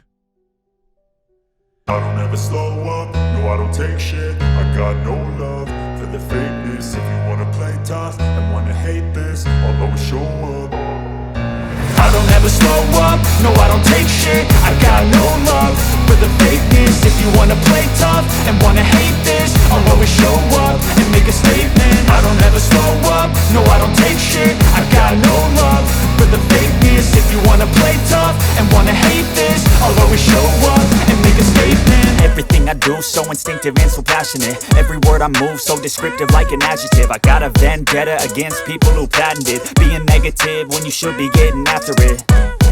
I got facts over tracks, this and that. Spitting slow, spitting fast, I could roast, I could gas. Think I'm okay at last, but I don't know if that can erase all the past. And the pettiness, a reflection of the emptiness. Hilarious, you think you're worth my time, you're delirious. Mysterious, because you hide behind a fake exterior. Inferior, you know I'll always be a bit superior. Get off of me, this ain't no humble brag. I want you to hear words, you can say them back. I want you to feel free from the chains at last, and to believe in what you got, it was built to last, yeah. Now that I've been put through hell, I never got anyone's help, I had to do it all myself. I don't ever slow up, no I don't take shit. I got no love for the fakeness. If you wanna play tough and wanna hate this, I'll always show up and make a statement. I don't ever slow up, no I don't take shit. I got no love for the fakeness. If you wanna play tough and wanna hate this, I'll always show up and make a statement. Gonna learn the consequence of being incompetent. Mental health is confidence, dreams into modestness. I'm not here to save the day, that's for you to take away. I could play a million mind games, but instead I say something not illogical, something that is topical. Rub it on and watch it go, make yourself unstoppable. Dreams are irresponsible, but they're always possible. If you just believe, you could be so remarkable. Thoughts in my head, a collage and they spread. I'll be great one day, going off of my meds. No, I'm not giving up, no, I'm not giving in. I will make it to the top, taking off in the wind. I gotta make it, I'm saving every day to taste it. I'm patient, but my mind, it can hardly take it. I'm chasing a dream that I've had for several ages. A vacant, modern kingdom for the taking. Now that I've been put through hell, I never got anyone's help, I had to do it all myself. I don't ever slow up, no I don't take shit. I got no love for the fakeness. If you wanna play tough and wanna hate this, I'll always show up and make a statement. I don't ever slow up, no I don't take shit. I got no love for the fakeness. If you wanna play tough and wanna hate this, I'll always show up and make a statement. I don't ever slow up, no I don't take shit. I got no love for the fakeness. If you wanna play tough and wanna hate this, I'll always show up.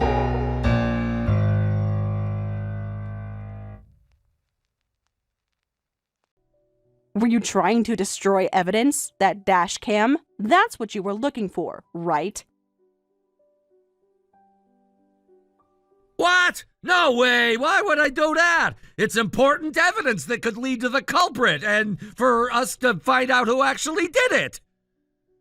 Then what were you doing here at this hour? I told you I just came back to get something I forgot. It's none of your business what I do. Wait, maybe you're the culprit. Yeah, you came to destroy evidence because you set fire to the CEO's mistake.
innocent. You know exactly what I'm talking about. I was asked to recover data from a damaged device. That's all I did. That was the job that the CEO gave me. You recovered the dashcam footage, didn't you? After all I've done for you. What exactly have you done for me, Jack? I welcomed you to the team. I made sure you got the good assignments. I didn't know you were the culprit. You just happened to be the one who set that fire on the CEO's car. Besides, this is your own fault. I've covered for your mistakes before, you know. I fixed them myself so no one would know. Which mistakes are you referring to exactly?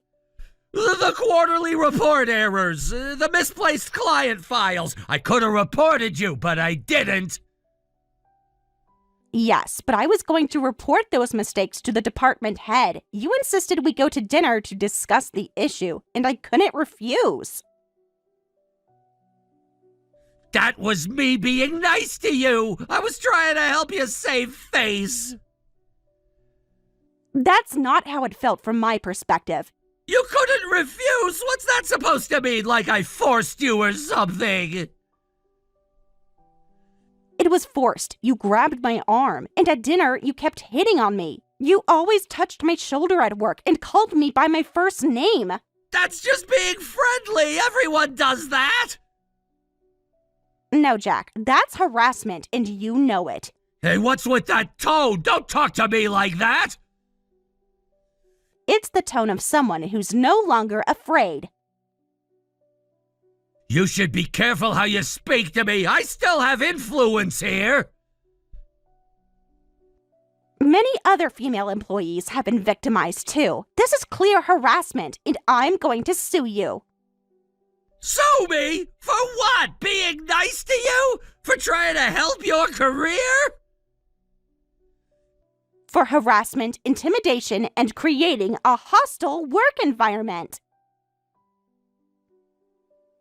That woman? I'm favored by upper management. No one will believe your claims, and they'll just think you're crazy. A person who would set fire to the CEO's car would certainly commit harassment too, and I've recorded this entire line conversation and reported it to management in real time. You just threatened me for recovering the SD card. That's been reported too. There's no way out of this. You recorded our conversations? That's illegal! Not in this state, and not when documenting workplace harassment. I check the laws carefully. You've really changed. You used to be such an obedient woman who never defied anyone. What happened? I realized that staying silent was enabling your behavior, and I wasn't the only victim. So Victoria got to you, huh? She turned you against me? No, she didn't turn me against you. Watching Victoria made me realize I can't keep going like this. Even if I suffer consequences, I don't want to turn a blind eye to wrongdoings anymore. What is this, a moral lesson? I don't care about any of this anymore. Then why are you still messaging me? You'll regret this. All of you will. No, we won't. Face your punishment. Damn it.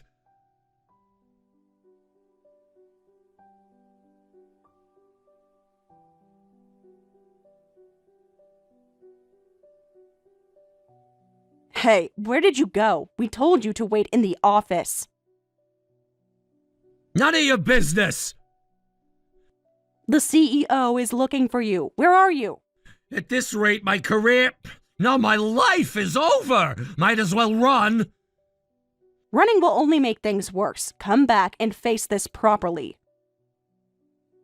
Easy for you to say. You're not the one whose life is being destroyed.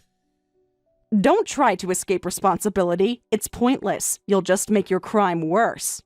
My crime? You act like I murdered someone. It was just a stupid car. A car you deliberately set on fire. That's arson, Jack. It's a serious crime. What's with you? I don't ever slow up, no I don't take shit. I got no love for the fakeness. If you wanna play tough and wanna hate this, I'll always show up. I don't ever slow up, no I don't take shit. I got no love for the fakeness. If you wanna play tough and wanna hate this, I'll always show up and make a statement. I don't ever slow up, no I don't take shit. I got no love for the fakeness. If you wanna play tough and wanna hate this, I'll always show up and make a statement. Everything I do so instinctive and so passionate. Every word I move so descriptive like an adjective. I got a vendetta against people who patented being negative when you should be getting after it. I got facts over tracks, this and that. Spitting slow, spitting fast. I could roast, I could gas. Think I'm okay at last, but I don't know if that can erase all the past. And the pettiness, a reflection of the emptiness. Hilarious, you think you're worth my time, you're delirious. Mysterious, because you hide behind a fake exterior. Inferior, you know I'll always be a bit superior. Get off of me, this ain't no humble brag. I want you to hear words, you can say them back. I want you to feel free from the chains at last, and to believe in what you got, it was built to last, yeah.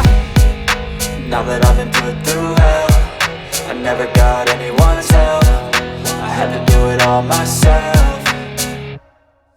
I don't ever slow up, no I don't take shit. I got no love for the fakeness. If you wanna play tough and wanna hate this, I'll always show up and make a statement. I don't ever slow up, no I don't take shit. I got no love for the fakeness. If you wanna play tough and wanna hate this, I'll always show up and make a statement. Gonna learn the consequence of being incompetent. Mental health is confidence, dreams and some honestness. I'm not here to save the day, that's for you to take away. I could play a million mind games, but instead I say something not illogical, something that is topical. Rub it on and watch it go, make yourself unstoppable. Dreams are irresponsible, but they're always possible. If you just believe, you could be so remarkable. Thoughts in my head, a collage and they spread. I'll be great one day, going off of my meds. No, I'm not giving up, no, I'm not giving in. I will make it to the top, taking off in the wind. I gotta make it, I'm saving every day to taste it. I'm patient, but my mind, it can hardly take it. I'm chasing a dream that I've had for several ages. A vacant, modern kingdom for the taking. Now that I've been put through hell, I never got anyone's help. I had to do it all myself. I don't ever slow up, no I don't take shit. I got no love for the fakeness. If you wanna play tough and wanna hate this, I'll always show up and make a statement. I don't ever slow up, no I don't take shit. I got no love for the fakeness. If you wanna play tough and wanna hate this, I'll always show up and make a statement. I don't ever slow up, no I don't take shit. I got no love for the fakeness. If you wanna play tough and wanna hate this, I'll always show up.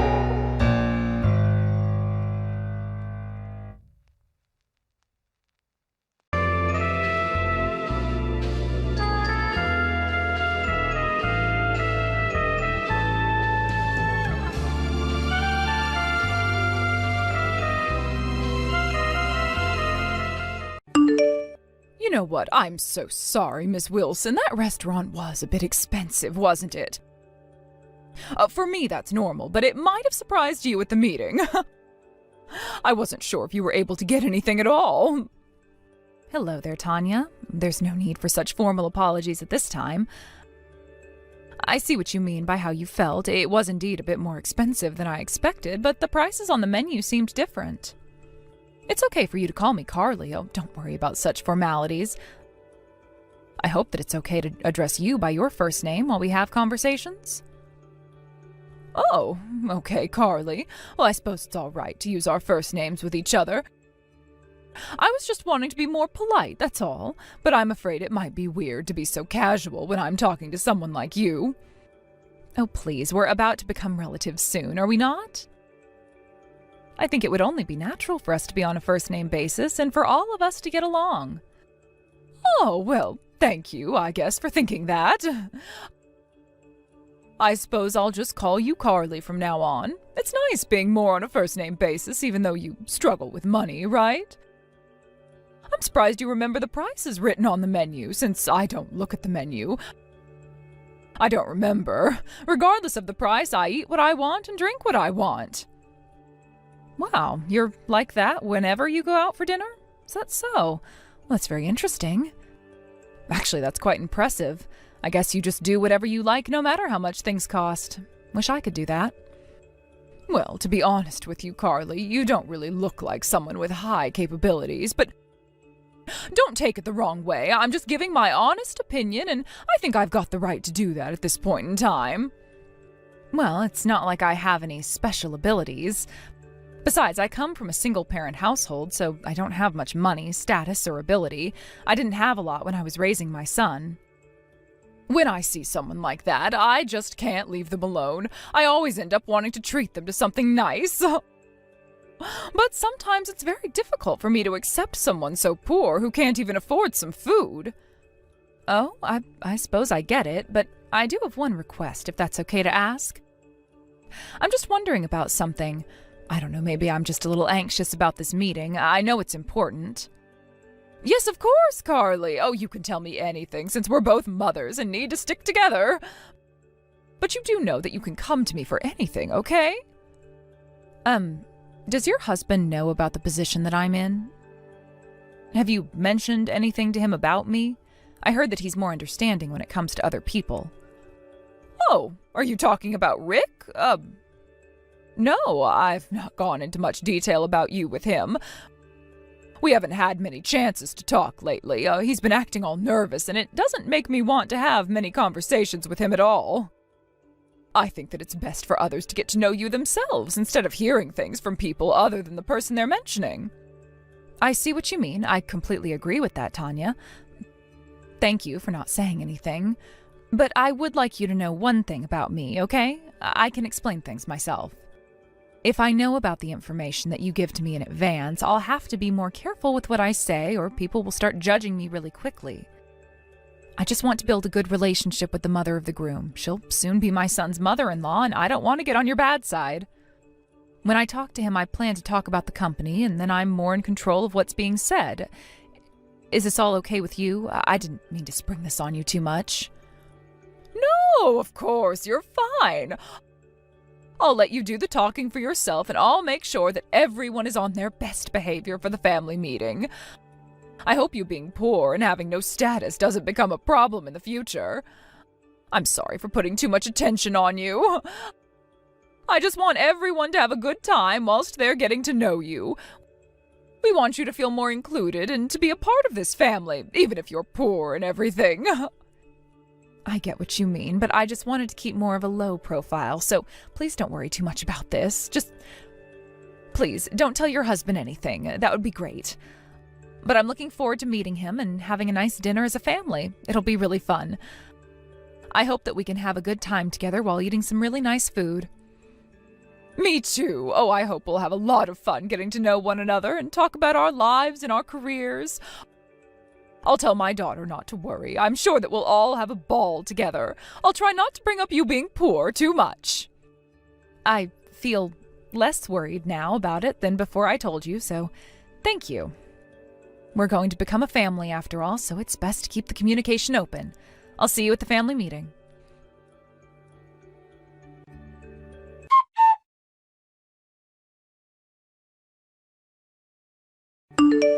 Why, hello again, Carly. I was hoping to message you again because I've got a few concerns about what's going to be said at this family meeting.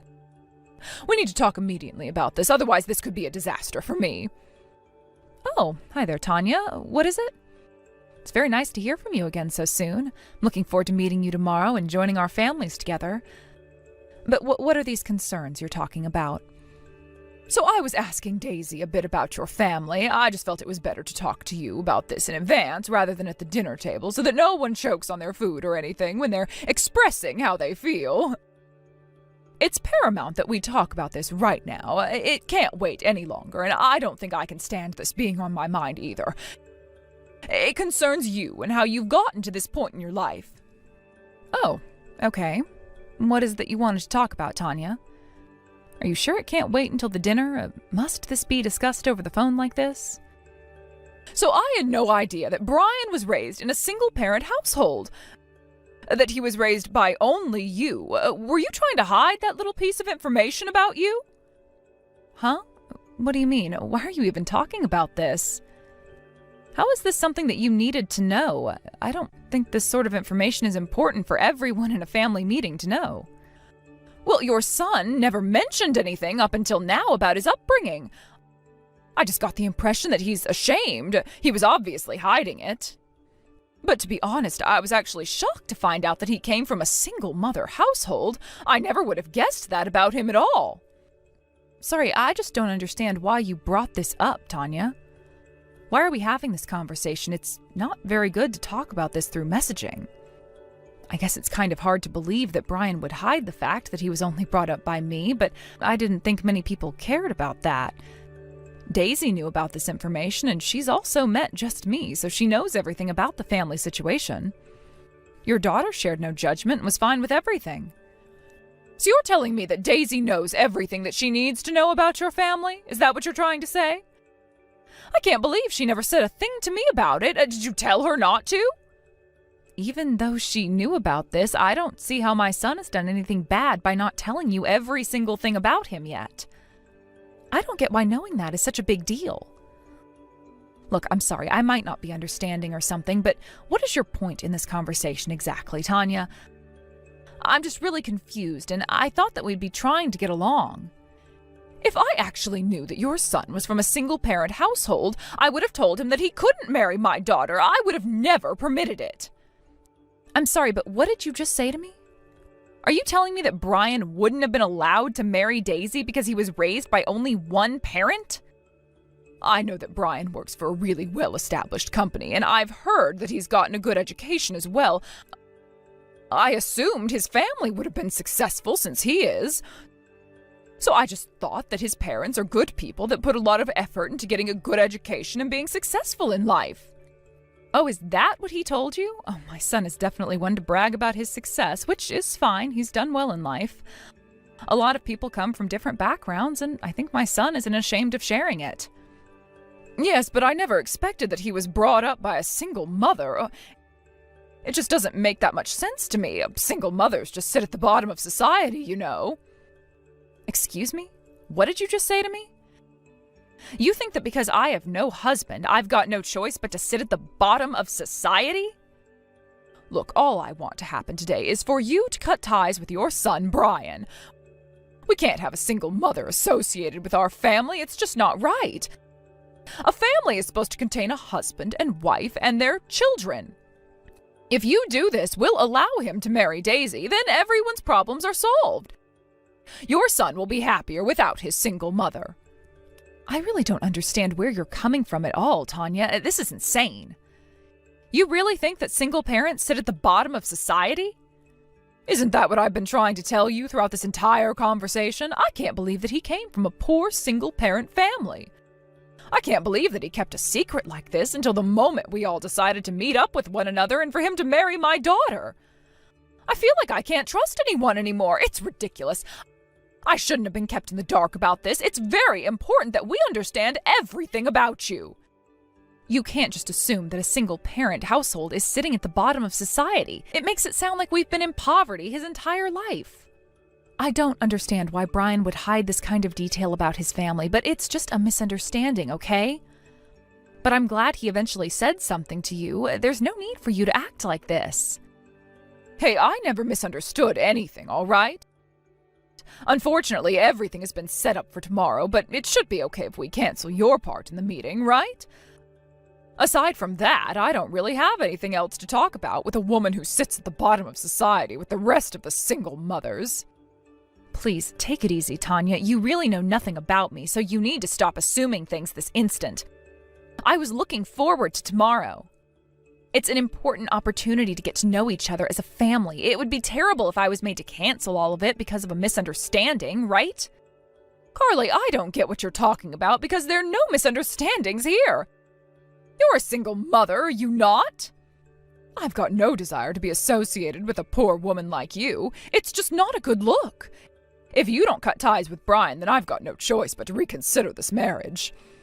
I'm planning to tell Daisy what's going to happen if you don't do this. We don't want you involved with this family. This isn't going to work, and I have no intention of trying to get along with you, you piece of filth. No, there's definitely a misunderstanding because you understand who I am as a person. To be honest with you, I'm not poor. When are you actually going to read my messages properly and understand what I'm saying?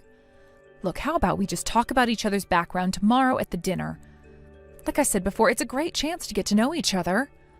I do apologize that it's come to this, but you really need to stop making these assumptions about me, okay? Wouldn't it be better to meet and talk this out first than do this over messaging? We'll be digging holes deeper and deeper if we keep messaging like this. Well, by the looks of it, I guess you're not going to cancel your reservation at our table tomorrow. You're going to end up regretting this decision. Tomorrow you'll be in an upper-class restaurant, so you, a poor woman, will be so happy, won't you? I bet you've got nothing nice to wear, either. I don't think I'll be acting the way you assume I will, but thanks for the advice you're giving. I'll also be a little more careful with what I choose to wear. Well, the better thing to do would be not coming to the dinner tomorrow, okay? I've given you a lot of advice, so you need to take it seriously. And again, I thank you for that. But this is all for my son, and I'll put him first in this. I've got no plans to cancel. I'll see you tomorrow for the family meeting, Tanya. Whatever concerns my son concerns me.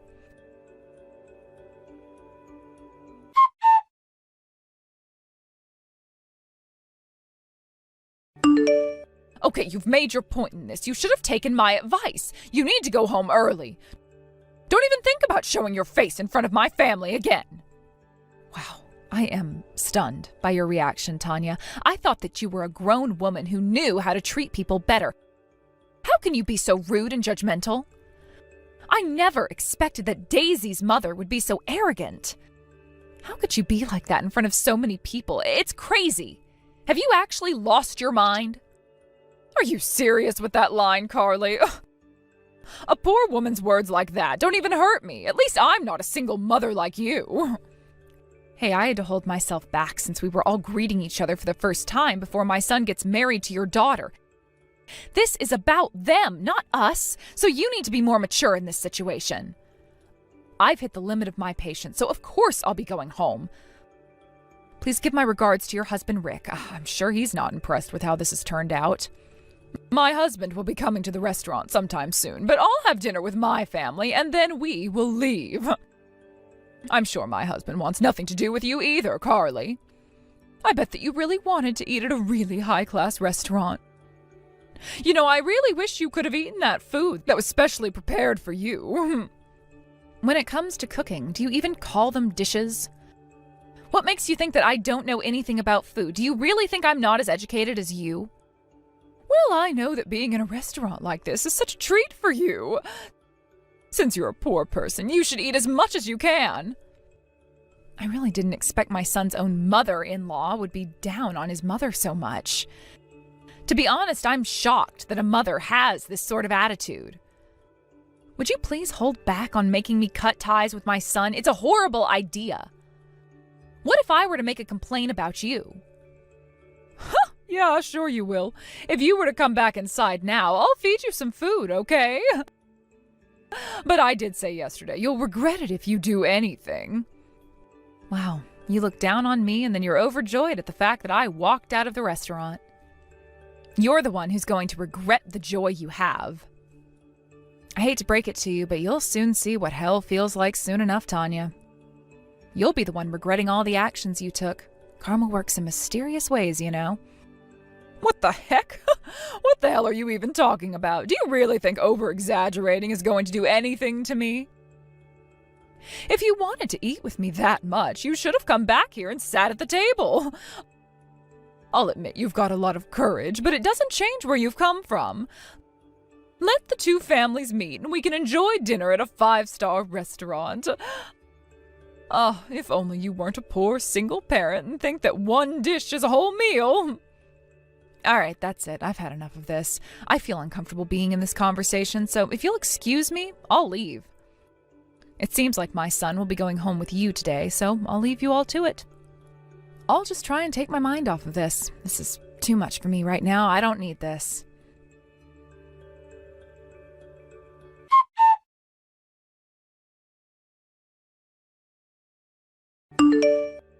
Tanya, you need to listen to what I'm about to say to you. What did you say to that person? You need to tell me every single detail of that conversation right now. I mean it. Huh? What on earth are you talking about? I don't know who you're talking about. Oh, you need to give me a bit more of an explanation. I was late for a meeting because I ran into Brian and he talked to me. Did his mother already leave to go home? I heard that you only had her there so that you could target her with your terrible attitude. Don't you think you're mistaken? Are you kidding me with this crap, Tanya? Oh, you met up with Brian. Oh, that's nice, dear. That's right. I guess I did kind of target her. You know full well that a woman at the bottom of society is not suitable for being in this family. So I told her nice and politely to not show up to the dinner and to just go home. What's so wrong with that? We don't need her kind around here. Are you kidding me, Tanya? Would you cut the crap? Why do you always have to start drama? This is why I never tell you anything. Excuse me? Oh, you can't just talk to me like this. Rick, what on earth are you talking about anyways? Why don't you tell me things? Because you always read things the wrong way. Don't you understand what you did? That person you pushed away is the president of my company. Huh? What person? Who's the president of the company? Oh, what are you talking about, Rick? Rick, you're not making a lick of sense to me. Brian's mother, Carly, the one you've been treating so horribly, is the president of the company I work for. President Wilson. Do you have any idea what you've done right now? Can't you imagine all the blood rushing to my cheeks? I'm so embarrassed. Do you understand what you've done? She's my boss. Whoa. Just rewind a little bit, okay? What are you saying? I've got no idea what's going on. I'm so confused, Rick. Are you saying that Carly is your boss? Not that miserable and poor single mother. Oh, surely not. You must be mistaken. You're seriously the scum of all humanity, Tanya. Why did you treat her this way just because she raised her son as a single mother? Her husband was actually the previous president of the company. Unfortunately, he passed away in a car accident over 10 years ago. Oh, God, are you being serious? Look, I had no idea that any of that happened to her and that her husband was the last president of your company. I was the one that asked her son to marry our daughter in the first place. I feel like that's a pretty coherent conversation, Tanya. I was so happy that our children decided to get married to each other. Originally, I was the one asking Carly to set them up as a couple. What the heck are you saying? Why didn't you tell me such important matters? You should have kept me in the loop so none of this would have happened.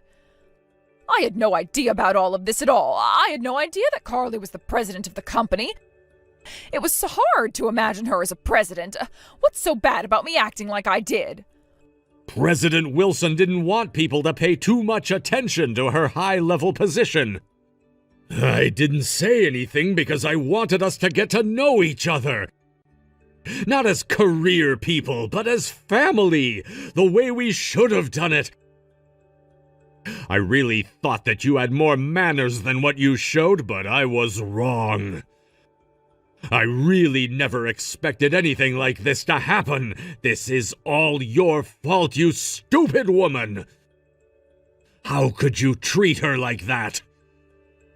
Okay, just hold on a minute. Daisy just left. Where the heck is she going? Oh, for goodness sake, if things continue like this, I'll be alone in this restaurant. It's going to be so awkward sitting at this huge table. Oh, this was not supposed to happen. This is all that woman's fault. She should have just been truthful about herself. Can you please hurry up and get here, Rick? Let's just discuss things and think about all of this together. If we just put our minds to it, we can come up with a solution. Oh, it's not that big of a deal, is it? No way am I coming over there just so you won't be alone at a table. It's completely impossible to reason with you, Tanya. You've really screwed this up for me, your daughter, and this whole family. What did you just say to me? What's so impossible about talking to me? All you had to do was tell me the truth. If you just told me in advance, none of this would have happened, so don't throw all the blame on me. I never told you anything because you're always so quick to judge people before you get to know them. I can't even look at your face right now. You also need to leave the restaurant right now. Even if I go and apologize to President Wilson, it doesn't change what you said and did to her. For now, the reservation will only be for Brian and Daisy. It wouldn't be good if you were still hanging around and ruining the mood, so get out. You've caused enough trouble for one day and for a lifetime, to be honest. How dare you treat a widow so badly? She never asked for this single mother life. How dare you be so rude? Wait, Rick, don't you think you're being a little bit too harsh right now? Oh, wait, sweetheart, please, where are you going right now? Please, talk to me.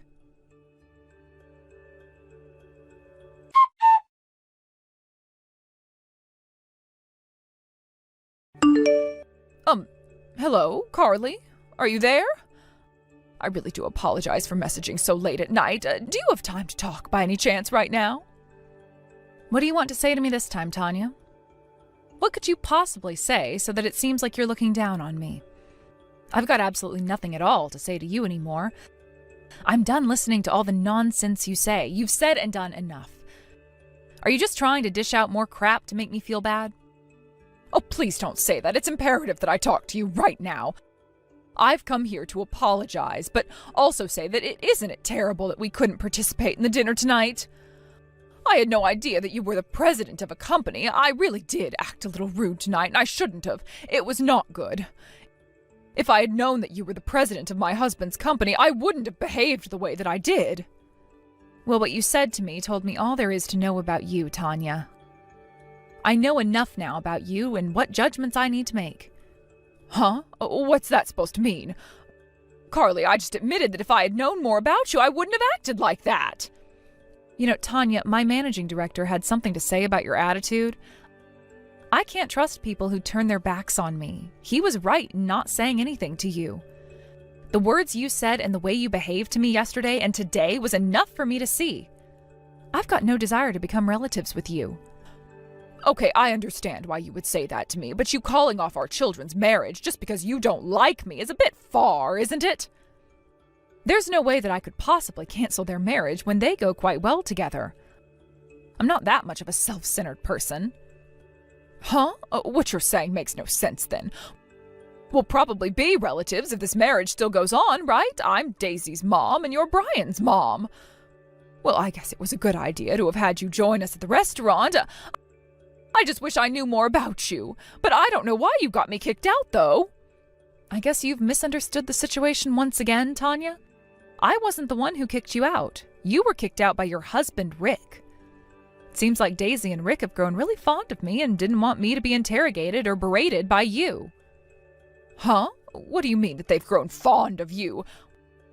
What have you done for my husband and daughter to make them like you so much? You know why they like me, even if I don't have to tell you all the details. Your husband must have told you this himself, right? I don't get what you're talking about, Carly. I was told that he would get a divorce from me and that I would have to leave the house. I'm just feeling so emotional right now. I just can't think straight. There's no way that he's being serious, right? Oh, this can't be happening to me. Well, that's not something that I know about, Tanya. That's your own business that you have to deal with because of what you did. Your actions angered our managing director, who is normally really calm when issues arise. I guess this won't ever end for him unless he does something about it. Well, it sounds like now you'll have nothing to do with Daisy anymore, so there's not much reason to refuse their marriage, right? What do you mean by that? Are you telling me that Daisy and you will no longer be a part of my family anymore? How can you possibly do this?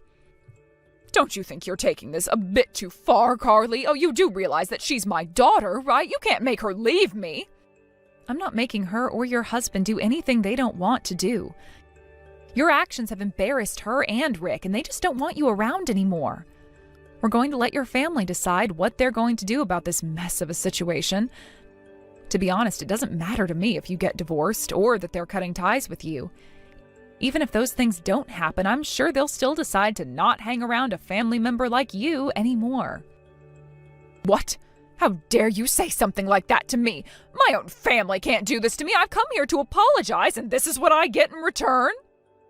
I want Brian to be happy, and he's very happy with Daisy. She's a good girl, and she doesn't have any of your horrible traits. That's why I'm agreeing to them getting married. I want what's best for them. You obviously care more about status than anything else. At least I knew that they loved each other very much. With or without knowing my circumstances, you still made assumptions about me and decided to make me go away just because I'm a single mother. I lost my husband. I wasn't a single mother by choice. I can't forgive you for treating me like a poor person when I'm not. You shouldn't be treating anyone like that at all. Don't you think it's natural for me to have this sort of response? That I don't want you involved with this family after what you've said? Please don't do this to me. Please just ignore what I said and did earlier on. I've been reflecting on what I did, and I was definitely going a bit insane. I just automatically thought that single mothers are generally poor because their husbands leave them with nothing. I didn't know you lost yours. But now I understand what's going on here. Look, Carly, I'm really sorry for what I did, and I'll never do it again. Could you please mediate between me and my husband? He's not listening to me, and he won't return any of my calls. Since you're his boss, I'm sure he'll listen to you and he'll do what you say. Wait, what? Why are you getting me involved for? Why should I have to do it? Your marriage and the relationship you have with your daughter is none of my business. I'm not some witch who can magically fix your problems. My husband is really angry with me because I made you angry when I didn't mean to. I had no idea of your situation. This will all be resolved if you just tell Rick that you don't care and that we can all start over and just try and build a family together. Don't destroy my marriage. Tanya, you've brought this on yourself. You're destroying your own marriage, not me. Stop blaming me for everything that goes wrong in your life. I've got no idea where you're coming from with all of this, but I've had enough of it. You've completely betrayed your husband's trust in not making judgments. We all are simply rejoicing in the fact that the children are going to marry each other. I've arranged another meeting with us excluding you. I feel so sorry for Rick that it had to come to this, but you just ruined everything and, well, you've got to pay for it now. You can sulk and beg all you want, but nothing's going to change. Please, just do something to help me. Oh, what will happen if I get divorced? If that happens, I've got nowhere else to go. I'll be homeless. I don't want to be thrown out onto the streets. I don't belong out there. And that's not all. Daisy's also mad at me, right? Oh, just please help me out. Don't mess up my family any more than it already is. I'm begging on my knees right now. Please help me out and talk to my husband. I'm really over this entire conversation, so if you'll excuse me, I've got business to attend to. But aren't you glad this happened, Tanya? At least now you'll find out how a poor person feels, right? Please, eat some rice before you get kicked out of your house. No wonder Rick wants nothing to do with you. You just screwed up everything just because you didn't want to listen. With that, I say goodbye to you, horrible woman. Stop judging a book by its cover. Get to know people first. It'll do you a lot of good to treat people better. You know what? I don't think I ever want to step foot into another 5-foot restaurant ever again because of you. You've put me off so much.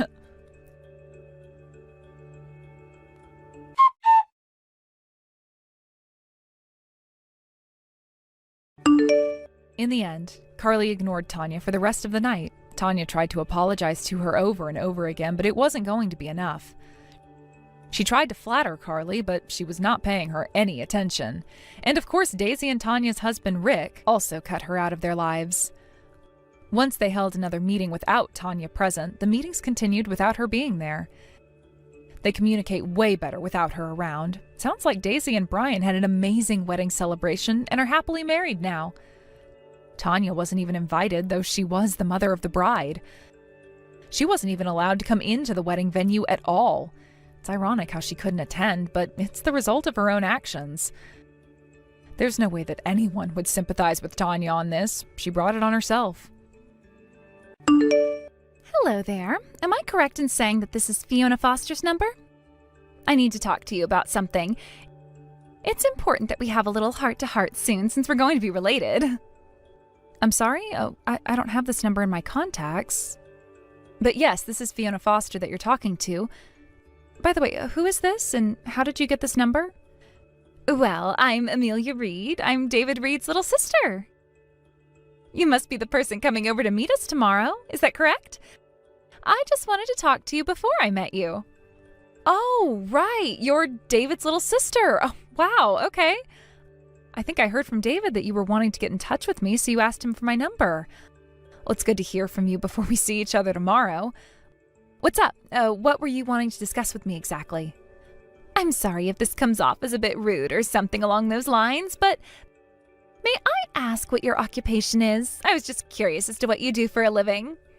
Excuse me? Oh, you want to know what I do as a job? Okay, sure, I can tell you. Currently, I'm assisting with our family business as an office clerk. I see. Oh, that makes total sense now. I thought that you had a job that might be something like that. To be honest, I should have guessed that you were doing some sort of desk work. What do you mean by something like that? Amelia, I don't understand why you're asking me about what I do for work when it's not much of a big deal in the scheme of things. Well, it kind of does to my family. Are you after our money because we're a family of doctors? Even if we started to notice you trying to steal our money, it wouldn't be so easy for you to do so. There is absolutely no way that I'm going to let you get so close to my brother with such intentions. He's not someone that you could just rip off. Okay, Amelia, you don't seem to really know what's going on here. I think you've misunderstood the entire situation here. I'm not trying to marry for money at all. Well, you might be able to deceive my brother or our parents, but it won't work with me. I can see right through you, Fiona. You're not going to get away with this. We're both women, and I know how to read another woman pretty easily. I understand what women truly want in life, especially when it comes to my family.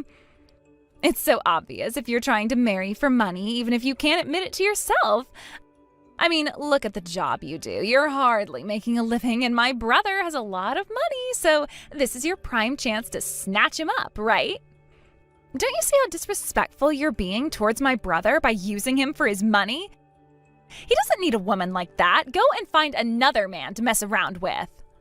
I'm not being disrespectful to David at all. What a rude thing to say to me. I'd do nothing like that to him because I love him, and there's more to life than just earning money.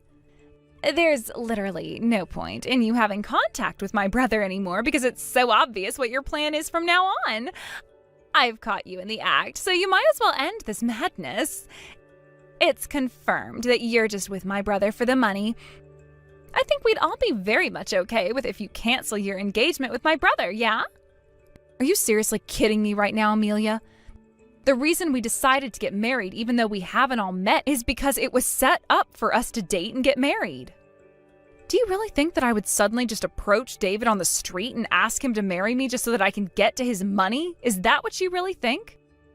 You might only be saying that now, because I actually caught you planning this little scheme. You can't go through with it now, otherwise I'll tell everyone what you're truly like. Wouldn't it just be easier and quicker for you to give up on David and just move on with your pathetic life, Fiona?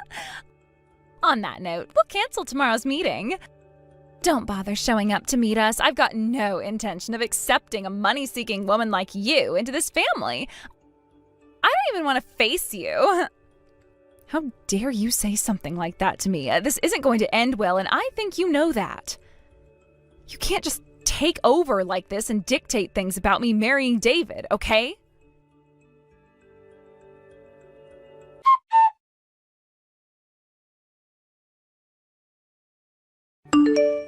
Hey, David, I hope you're doing well today. I know you're busy, but I just wanted to tell you that Amelia got in touch with me just before. It was a very topsy-turvy conversation. Ah, yes. She said to me that she wanted to try and get to know you a little bit more before everyone meets you tomorrow. I'm not surprised she got in touch with you today. She did mention to me that she wanted to contact you personally instead of talking to you through me. Was everything okay when you were messaging her? I hope that she didn't say anything weird to you. I hope that wasn't the reason why she wanted to contact you. Well, I got the impression that she might be opposing our marriage to each other. Have you talked to anyone in your family about us or anything like that? Oh, right. I had a feeling that she might be against this marriage. To be honest, I think she's had some sort of brother complex for a long time, and it's super strange to me. Considering our age gap, she hasn't really distanced herself from me, even though we're adults. It's kind of creepy and it's a bit gross. I try my best not to be around her too often. Ah, okay, I see. Well, that's quite weird, yeah. But maybe if I don't want to create any more trouble, I shouldn't mess with your sister, right? If she's so against us getting married and that sort of thing, perhaps maybe it would be good to postpone or hold off on the meeting with everyone tomorrow. Wait, what? What on earth are you talking about? You don't want to do this? Why not? You're not seriously going to do this because of my sister, are you? I don't know, David. Maybe it would be better coming from you and your family when it comes to explaining all of this to Amelia. Don't you think it would be easier when you can do it with each other? Either way, I feel like this marriage is going a little bit too far. Don't you think we're being a bit hasty with all of this? Really? You think that? I don't really think we're moving too fast at all, Fiona. I think the way things have been going between us has been absolutely fine. I don't think there's any point in worrying about what Amelia is trying to say to you anymore.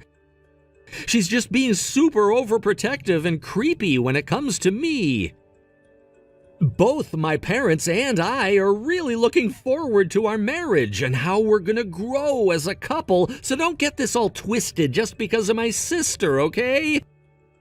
If it's all right with you, I'd like tomorrow to still go ahead as planned and you can meet everyone. We'll do it together, okay, Fiona? Please, and thank you. Ah, okay, I see. Well, when you put it that way, okay, I'll still come over tomorrow for the meeting. Just please try and talk to Amelia so that she sees sense of all this. See you tomorrow, David.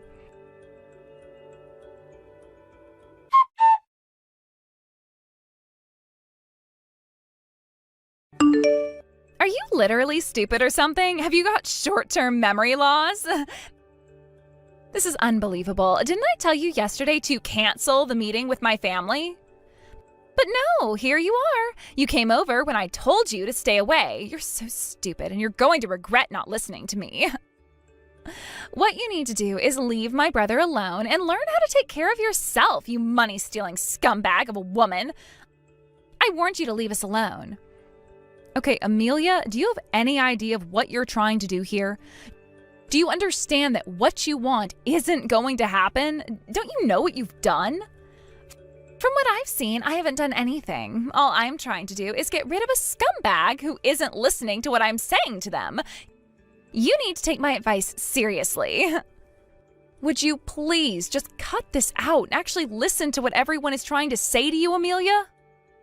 Please, I spoke to David yesterday about what you said to me.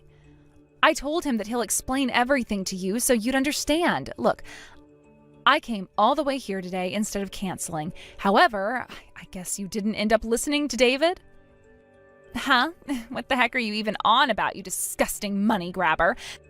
There is nothing for me to listen to when it comes to you, so shut up. Don't you see how insane you're being right now? Your behavior is completely erratic. You can't just go up to someone you don't know, punch them, and tell them to go home immediately. A low-life, money-seeking woman just walked into my family's house like it was her own. I was just defending myself and my family, okay? What the heck are you talking about? Do you even know what self-defense means, Amelia? Did you even see me attempt to hit you? Well, you came into the house like you were ready to steal from us. How was I supposed to handle the situation? This was my chance since my brother took his eyes off me. The hand that I hit you with is bruised really badly now. You caused me to hurt myself. I should be asking for some sort of compensation because of that. What are you even saying to me right now? I can't believe how you're treating this situation. Aren't you an adult? Are you saying that this is all my fault when you were the one who hurt me? Oh, shut up, you stupid, pathetic woman. It's your fault because you came all the way here when I warned you to stay away from us. You didn't listen. All you are is some poor woman who is down in the dumps financially, so you're trying to marry into this family of doctors so you can get wealthy. There's no way that I'm going to approve of this marriage that you've set up with my brother, so you need to hurry up and leave. You really don't think that you're going to regret saying that to me, Amelia? You've got no idea what's going on here, do you? Do you ever listen to anyone in your family? Well, the details are a little fuzzy, but I know that you just want money, and that's it. You're so annoying, and you're the one who needs to listen to me. Oh yeah? Is that so? Fine, I'll do what you say then. I guess it's okay if I just go ahead and cancel this engagement to your brother then. I'll just go home and not bother him ever again. Could you let David know that I'm heading home and tell him it was all you're doing? I mean, it'll all be fine because I know that I'll explain everything properly. My brother was completely fooled by you. I knew your plan from the beginning. I'm protecting him from you. It is so crazy to think that you were both raised to be this insane about your brother. I'd feel embarrassed to know that you come from the same doctor family as David. Excuse me? What is that supposed to mean? Why are you mentioning my family all of a sudden? What do you mean by embarrassed? Look, if you're that against this marriage, then that's fine. I now know where you stand. To be honest, I wasn't so keen on getting married from the beginning either. So I'll just go home and not come back here again. However, I do think that you're going to end up regretting what you're doing, Amelia. It's your fault, but you can't help that, right? There is no way that I'm going to regret anything I said or did to you. What on earth are you even talking about, stupid woman? Well, I guess you're right. There's no point in talking about this anymore with you. Well then, I'll just leave and get on with my day. Give my regards to the rest of your family, Amelia.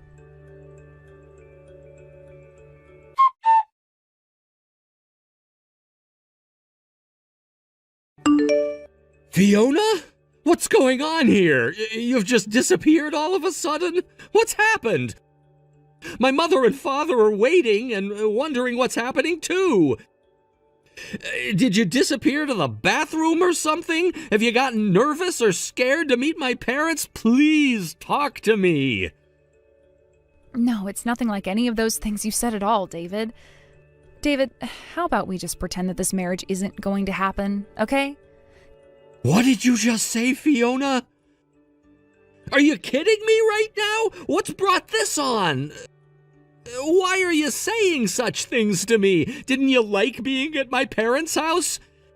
If you don't like it, we can change up the architecture if it's not so warm and welcoming for you.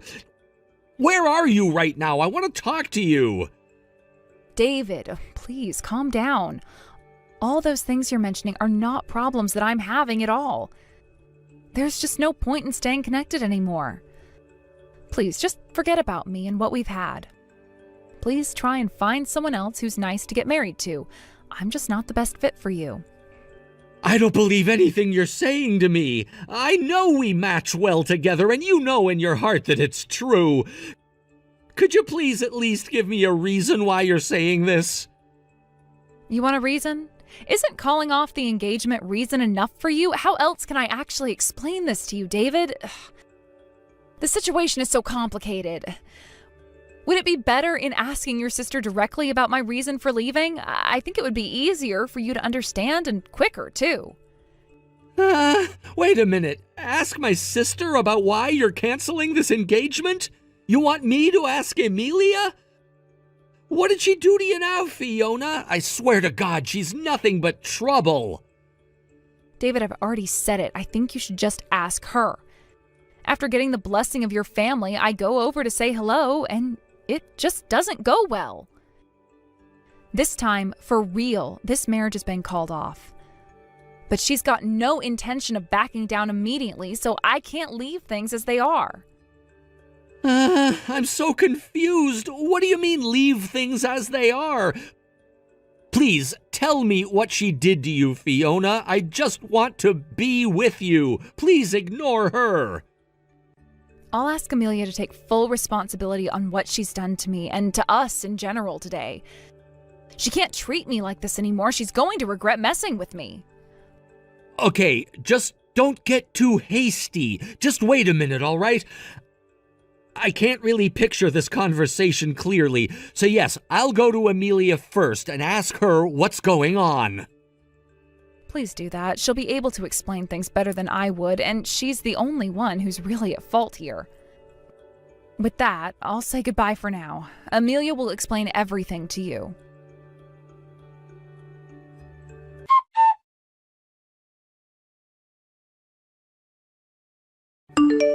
Hey, what the heck is your problem, you stupid woman? What did you say to my big brother, huh? He's gotten so mad at me. My mother and father are panicking as well. You said something. I know you did, you little cow. What the heck did you tell them? Why are they reacting like this towards me? I am their daughter, for goodness sake. You still don't understand, do you, Amelia? Considering this was all your doing, I'll tell you nice and clearly, so you better listen to me now, okay? Even if I don't get married, it's never been a problem for me. You're very much mistaken when it comes to me taking money from your family. You're very wrong. I am never wrong. You were definitely trying to marry my brother for our family's money. Why else would a poor woman like you hang out for? Well, if anything, it's probably to do with your family that's trying to get me to marry into the family for money more than anything, to be honest. Excuse me? What kind of nonsense are you talking about, Fiona? There's no way this family needs your money. We're a family of doctors, all right? Yeah, you're right about that, but they own a small hospital that's run by a really poor management team, right? You do know that, don't you, Amelia? Huh? What the heck is that supposed to mean? Run by poor management? No matter what, we're still doctors, and doctors always make a lot of money. You seem to misunderstand the situation that your family is in, Amelia. Haven't you asked your family about this yet? I'm the daughter of the major hospital in the city. What did you just say? Oh, this can't be true, can it? Your family own a major hospital? Are you seriously trying to mess with me right now? Well, you're the one who arbitrarily judged me based on my value and what I do for a job, but you didn't seem to research on where I come from, did you? You made a huge mistake in judging me too quickly. Thinking that I'm not successful and downright poor, I'm the one who doesn't need your family's money.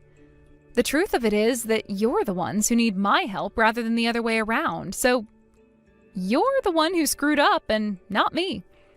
That has got to be a big, rotten lie. Like, who on earth is going to believe anything you say about yourself at this point? You can't just come out and say whatever you want.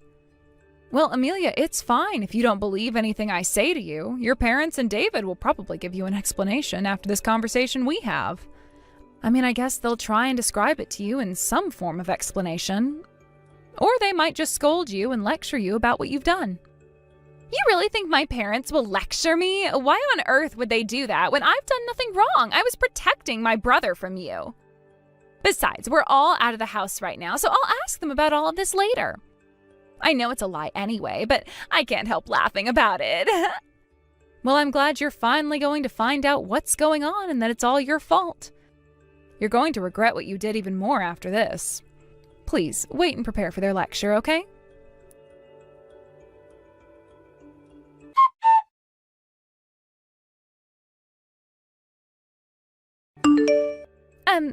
Hello again, Fiona. Do you have a moment? It's really important that I speak to you as soon as possible. I've got a few things to discuss with you. Well, I'm not talking about this with you through a message. If this conversation is absolutely necessary, please consult with a lawyer and they can talk together. Hold on a minute, a lawyer? What the heck are you talking about that for? All I was wanting to do was come here and apologize to you for yesterday. You're a little too late, Amelia. Even if you realized what you did and want to say you're sorry now, nothing's going to change the outcome of this.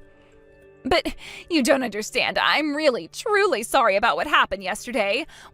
What I did was terrible. I get that now. I didn't realize that everything you said was actually true. I had no idea that anything like this was happening. I wasn't in the know at all. I'm really sorry. Would you please accept my apology and we can go back to the way things were before?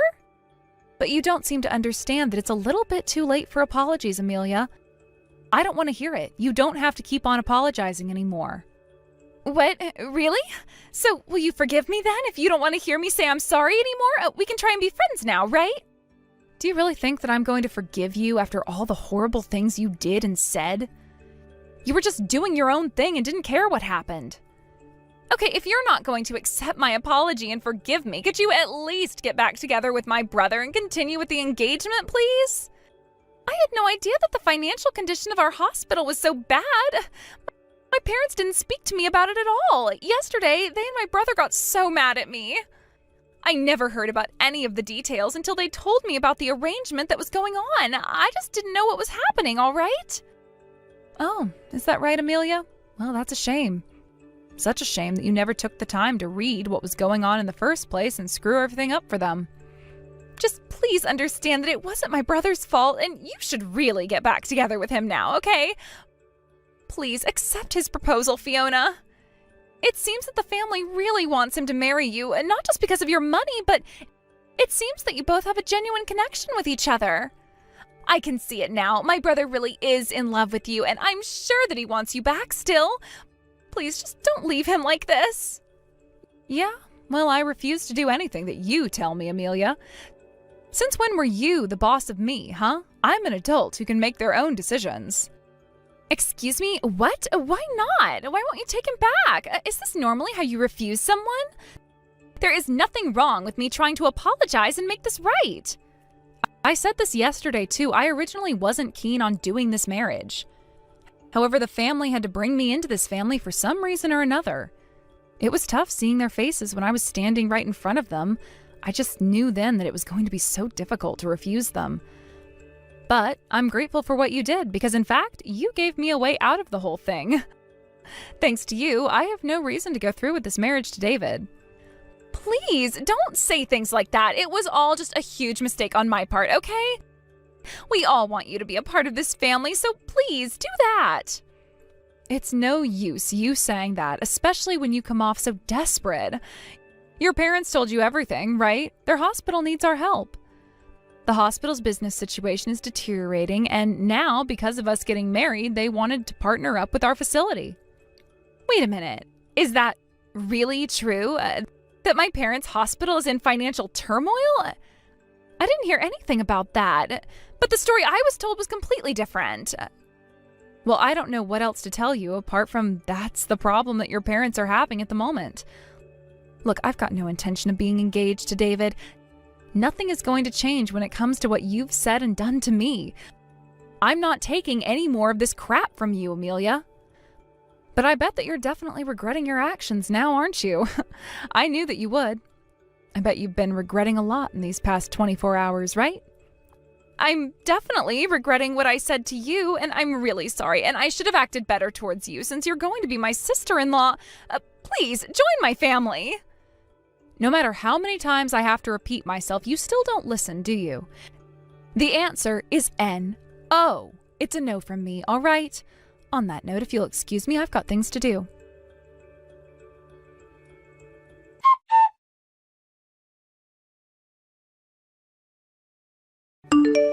Fiona, what is going on here? Did you just file a report against me?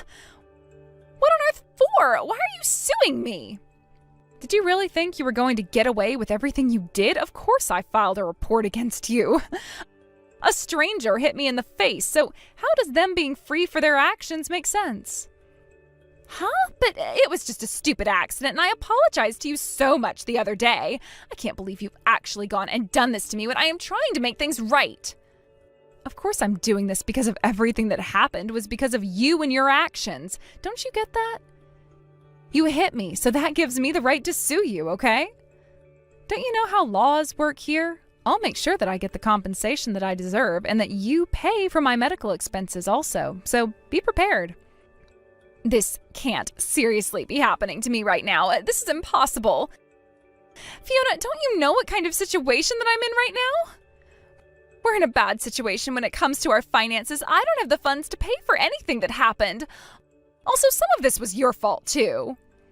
The financial situation that you're in is definitely not my fault at all. But if you really want to explain it to me, then go right ahead.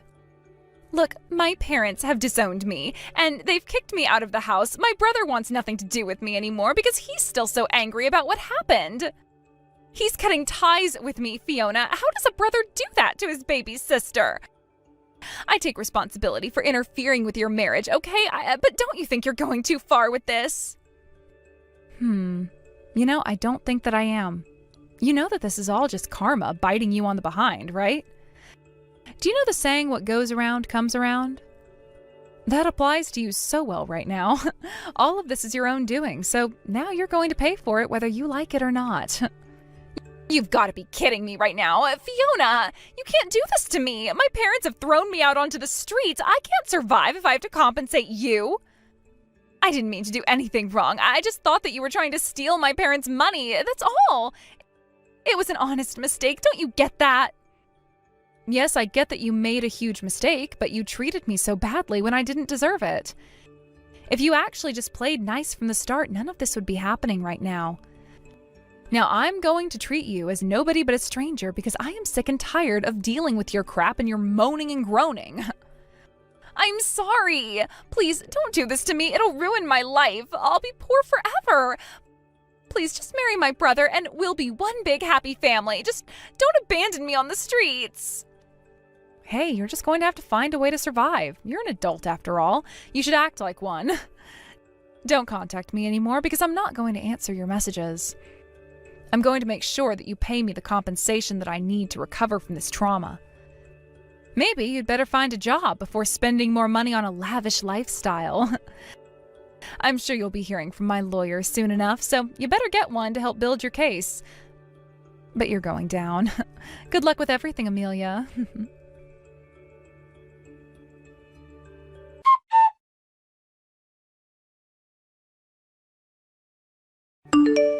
After that huge drama with Amelia, David and Fiona started to reconnect with each other since he cut ties with his little sister. They started to talk to each other and met up on a couple of dates. Surprisingly, they've become more open to each other in terms of communication and about their background than ever before. So with that, they both started dating each other properly since there was a spark there between them. Because of the poor management that David's family was experiencing at their hospital, he decided that it would be better for him to take over his father's position. He was getting old and tired, so it was better off to pass the job over to his son. The situation seems to be improving and they're gaining more patients. They're also able to upgrade all of the machines and equipment they use and are slowly coming out of the red. When it comes to David's little sister Amelia, Fiona has no idea what actually happened to her. But it sounds like the family have completely cut ties with her and have no contact with her. She did bring this on herself since she didn't listen to her parents or to Fiona and David. It's best not to quickly judge people before getting to know them. Fiona hopes that Amelia learns to grow up, be independent, and get a job. Fiona would really like her compensation back since she knows what she deserves. Hey Hilda, how's it going? I feel like we haven't talked in forever. How has life been treating you?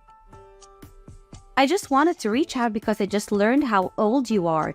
Man, I have to say that I was just shocked. I mean, don't you worry about your age ever?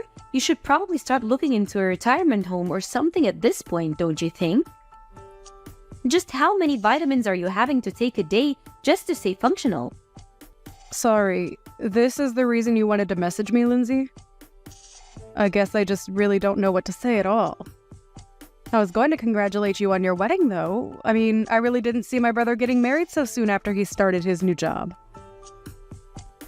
Well, I guess he must have learned from watching you what he didn't want to be. And just what might you mean with that statement just then, Lindsay?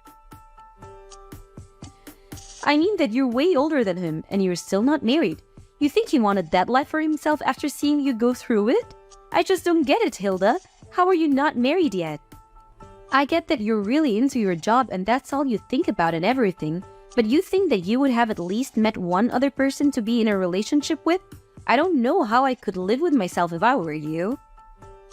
It must feel just absolutely soul-crushing to be a woman of age and know that you have no one special to come home to after work. I just don't know how I'd ever be able to do something like that. I really don't feel that way at all, if you must know. I don't have any problem at all with not being married. I'm actually very happy with my life like this, and I don't really feel the need to go out and do something like that. And just what's the rush to get married anyways? That's something that I've never been able to understand about this craze for getting married so young. I mean, even my little brother Sam, who you're married to now, was already talking about how badly he wanted to get married as soon as he got out of college. I just really don't get what the point of wanting to rush into something like that is.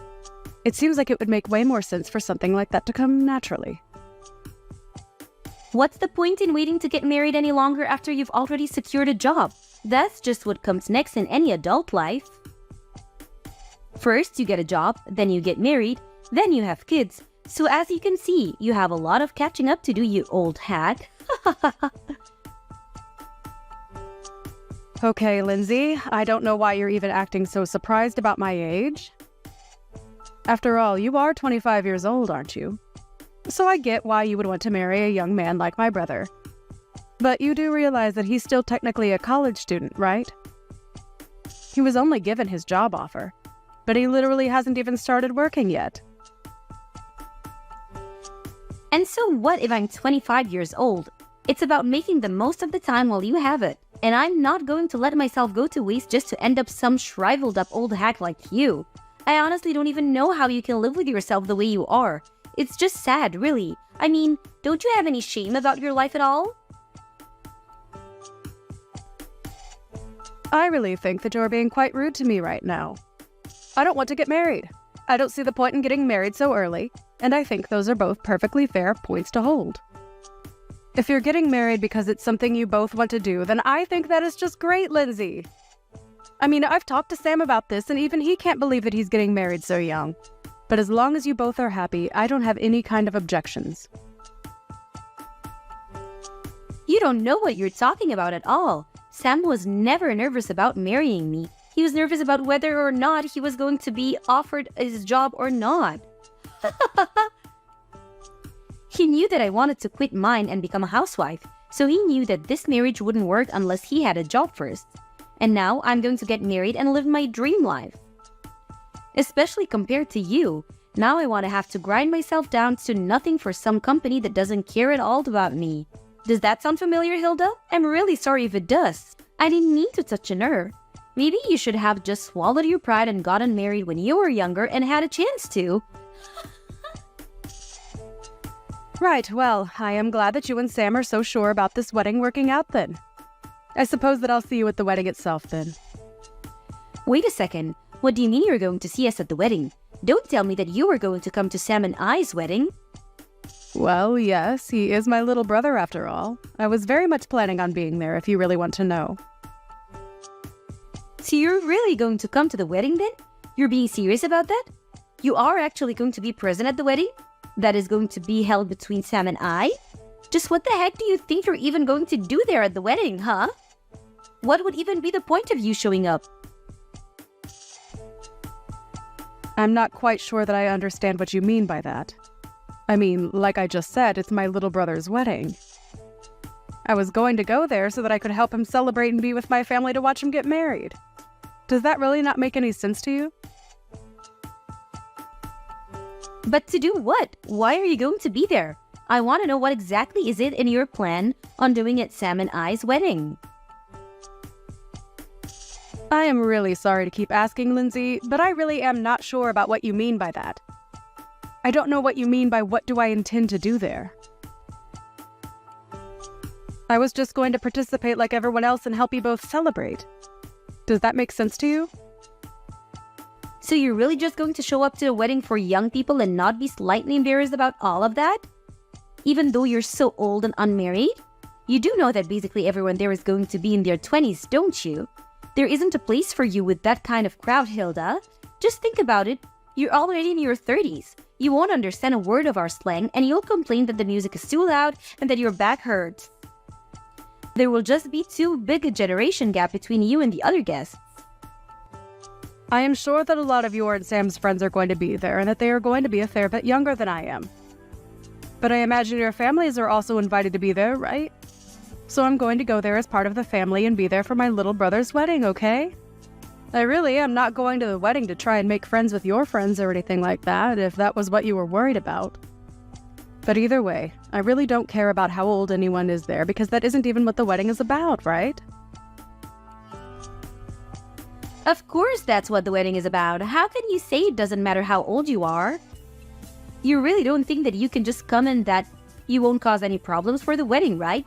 Do you have dementia or something? Is that why you're thinking this way? Lindsay, I really think that you are going too far with all of these insults, and I would appreciate it if you stopped it. I have already talked to Sam about this, and he knows that I intend to be there for the wedding. I am his family. I am his older sister, and I have a right to be there whether you like it or not. You really think it's your right to be at the wedding? You must have hit your head or something. Why on earth do you think that this is how it works at all? You really are too much. You're an unmarried 30-year-old woman. As far as I'm concerned, you've already given up all your rights. So you're not really going to try and meet me halfway or compromise on this at all? You do realize that all you're doing is getting yourself in deeper and deeper trouble at this point, don't you? There you go again, just talking this nonsense. You really shouldn't forget to take your pills, Grandma. And just what do you know about me, huh? What makes you think that I'm getting into any trouble? This whole conversation is just getting rather ridiculous for me, Lindsay. I don't want to be insulted by you anymore. Let me just say that I am going to be at the wedding, but I am more than happy to avoid you and your friends if you are so concerned that my presence is going to be a problem there.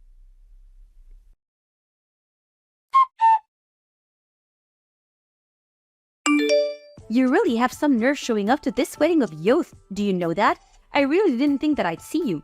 I had hoped that you were sufficiently warned the last time that we talked, but I guess I didn't go far enough, did I? I should have known that I would have had to repeat myself way more for a brittle old woman like you to get what I was saying through your thick skull. You keep making fun of my mental acuity, but what about you? Did you hit your head or something? Just what on earth made you think that doing that was a good idea? Why would you do something like that? If you were looking for someone to blame, you can start with yourself. You can start with yourself. You know that I warned you not to come before, and yet you decided to show up anyways. You were practically asking for it. What are you talking about, Lindsay? What did I even do that was wrong? I don't understand it all. All I wanted to do was be there for my little brother on his wedding day. But instead, you run up to me and punched me right in the gut. I felt like I was about to puke. Did you know that? I could hardly breathe after that. Why would you hit someone and act so violently on your own wedding day? You're a terrible person, do you know that? I had no idea you were capable of something like that.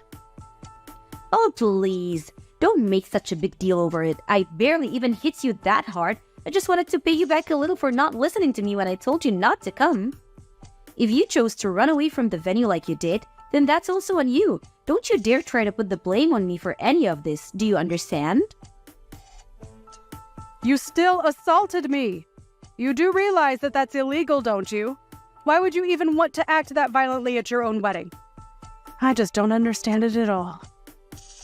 Oh, please. Quit being such a big baby. I must have forgotten I was dealing with a fragile old woman when I hit you, but I told you that this wedding was going to be for young people only, and that you weren't welcome here. Can you please just stop with this younger than you business? It is seriously annoying, and you have taken it way too far now. I get that when you're young, you might think that you're on top of the world and that you look down on old people. But you are taking this way too far and just being unreasonable now. I have tried to be patient with you as my brother's fiancé, but even I have my limits, and you have most certainly crossed them. I mean, the fact that I even have to explain to you that it's wrong to hit people. It's just ridiculous. You're crazy, do you know that? Why would you do something like this? Oh, please. How dare you try to lecture me? Just because you're older doesn't mean that you're wiser or smarter than me, or that you can boss me around. You're just jealous because you're almost 10 years older than your little brother, and you're still not married. You were making the whole venue smell like mothballs and old people. That's why I had to think of something to get you out of there as fast as I could. You were ruining everything with your horrible oldness. Okay, this is just stupid. I don't have to put up with this. If you're really going to act in this way, then I think I'll just go home. You're not worth the effort at all. Do you realize that? Well, good. Get out of here. You were never ever welcomed here to begin with. I hope you didn't forget your walker for your trip home, you old hag. Leave and never come back. You were never even wanted here in the first place. I don't even know why you're insisting that this wedding is for young people only. That really doesn't even make sense with our parents all here as well. Well, of course our parents were going to go home, but only because I have them special permission and told them it was okay, something that I specifically didn't say to you. You are seriously just delusional if you think that any of this makes sense or that this is any way to treat another person. I just can't even deal with you anymore.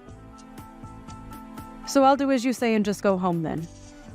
But you better know that you are going to regret what you've done to me and that nothing you're saying is going to change what happens next. Don't say that I didn't warn you. There you go again with your melted brain rumblings. You really think that you can do anything to me at all? The only thing that I regret is not kicking you out of here sooner. I should have tossed you out the moment I saw you. Right, then I guess I'll just be heading off. I've had enough of this from you. You're a horrible woman. You'll make a horrible wife. And I would be surprised if you even make it through the wedding.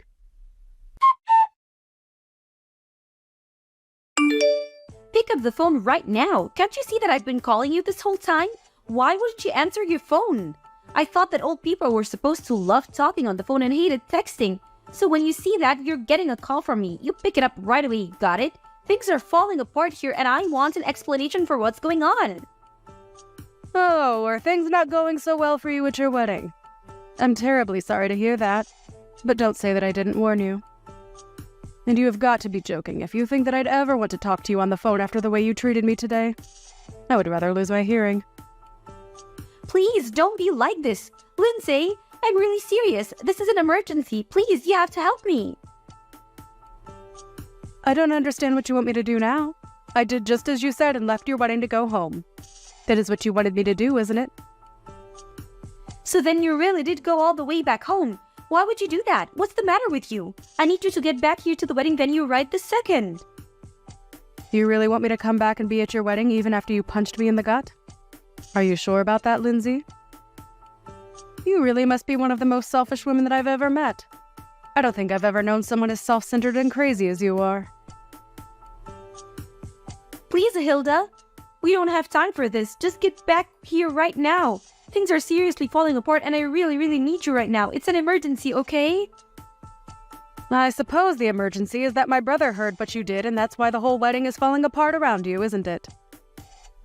Or maybe he heard about you, wouldn't stop making fun of me and saying all kinds of horrible things to me. But all the while, you had no idea that I was actually the president of the company where Sam got his job. You really are a moron. Do you know that? You were already stupid for assaulting someone for no reason. But you didn't even realize the mistake you were making. But how was I supposed to know that you were the president of the company that Sam got his job offer from? I seriously had no idea what you even did for a living. And Sam never ever mentioned that he only had his job because of his connection to you. He never told me so.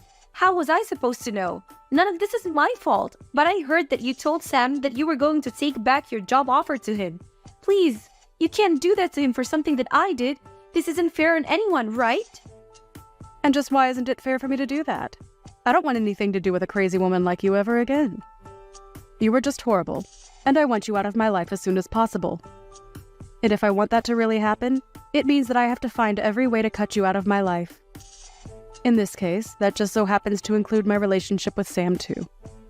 So, I just can't let him work in my company where I would run the risk of running into or even having to hear about you. It was a pretty cut and dry decision to me. No, that still doesn't make any sense. I mean, why does Sam have to lose his job just because you don't want to deal with me? Don't you think that's taking things so far? Sorry, you misunderstand. He's not being fired at all because he still doesn't have the job. We sent him an offer. But there was still a lot of paperwork in between that and him actually working for me.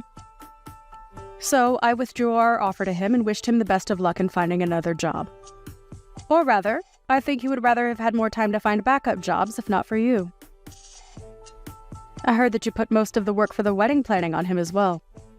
And whenever he said that he wanted to try and focus on job hunting, you would threaten to break up with him.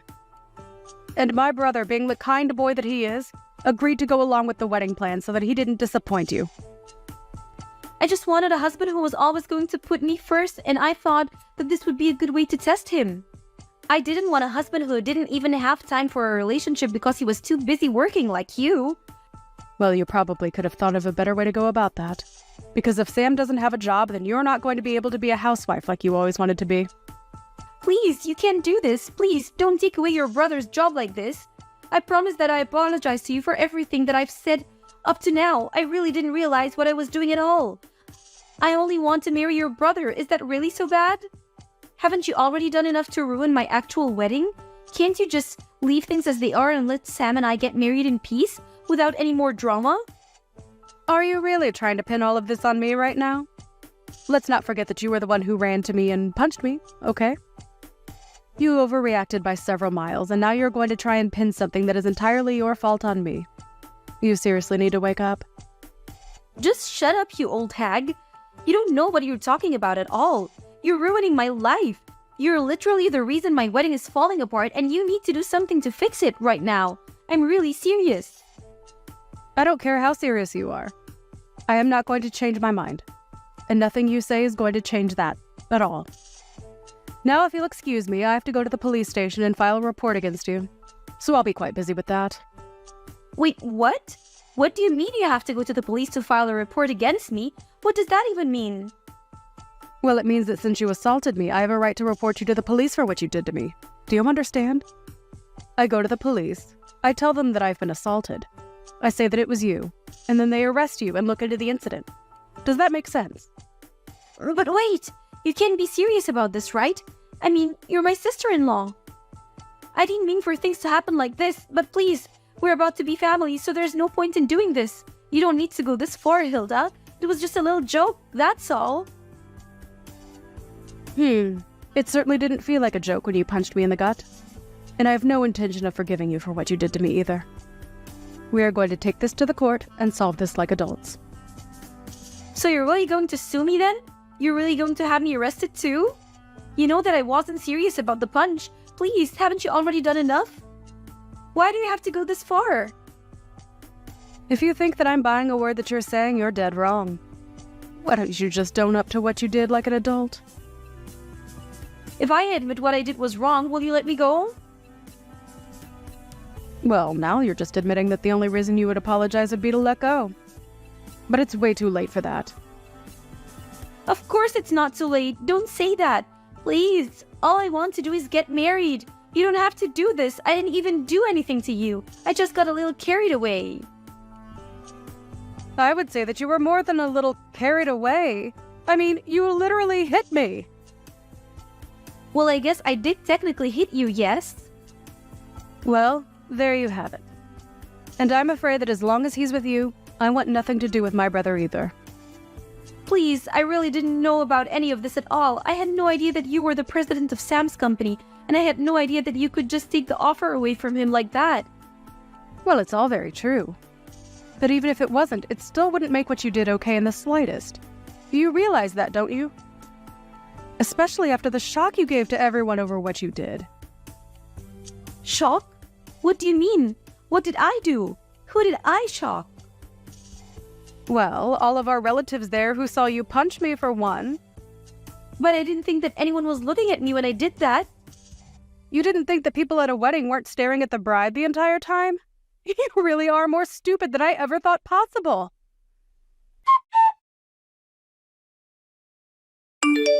In the end, the wedding between Sam and Lindsay ended up being canceled, and Sam called off the engagement. In return, I let him keep his job. I did, however, go through with the police report, and Lindsay was arrested for hitting me. Even her parents disowned her for what she did. She tried to beg me for help, but I blocked her number and never heard from her again. I did hear, however, that the police arrived at the wedding venue and arrested her in front of everyone.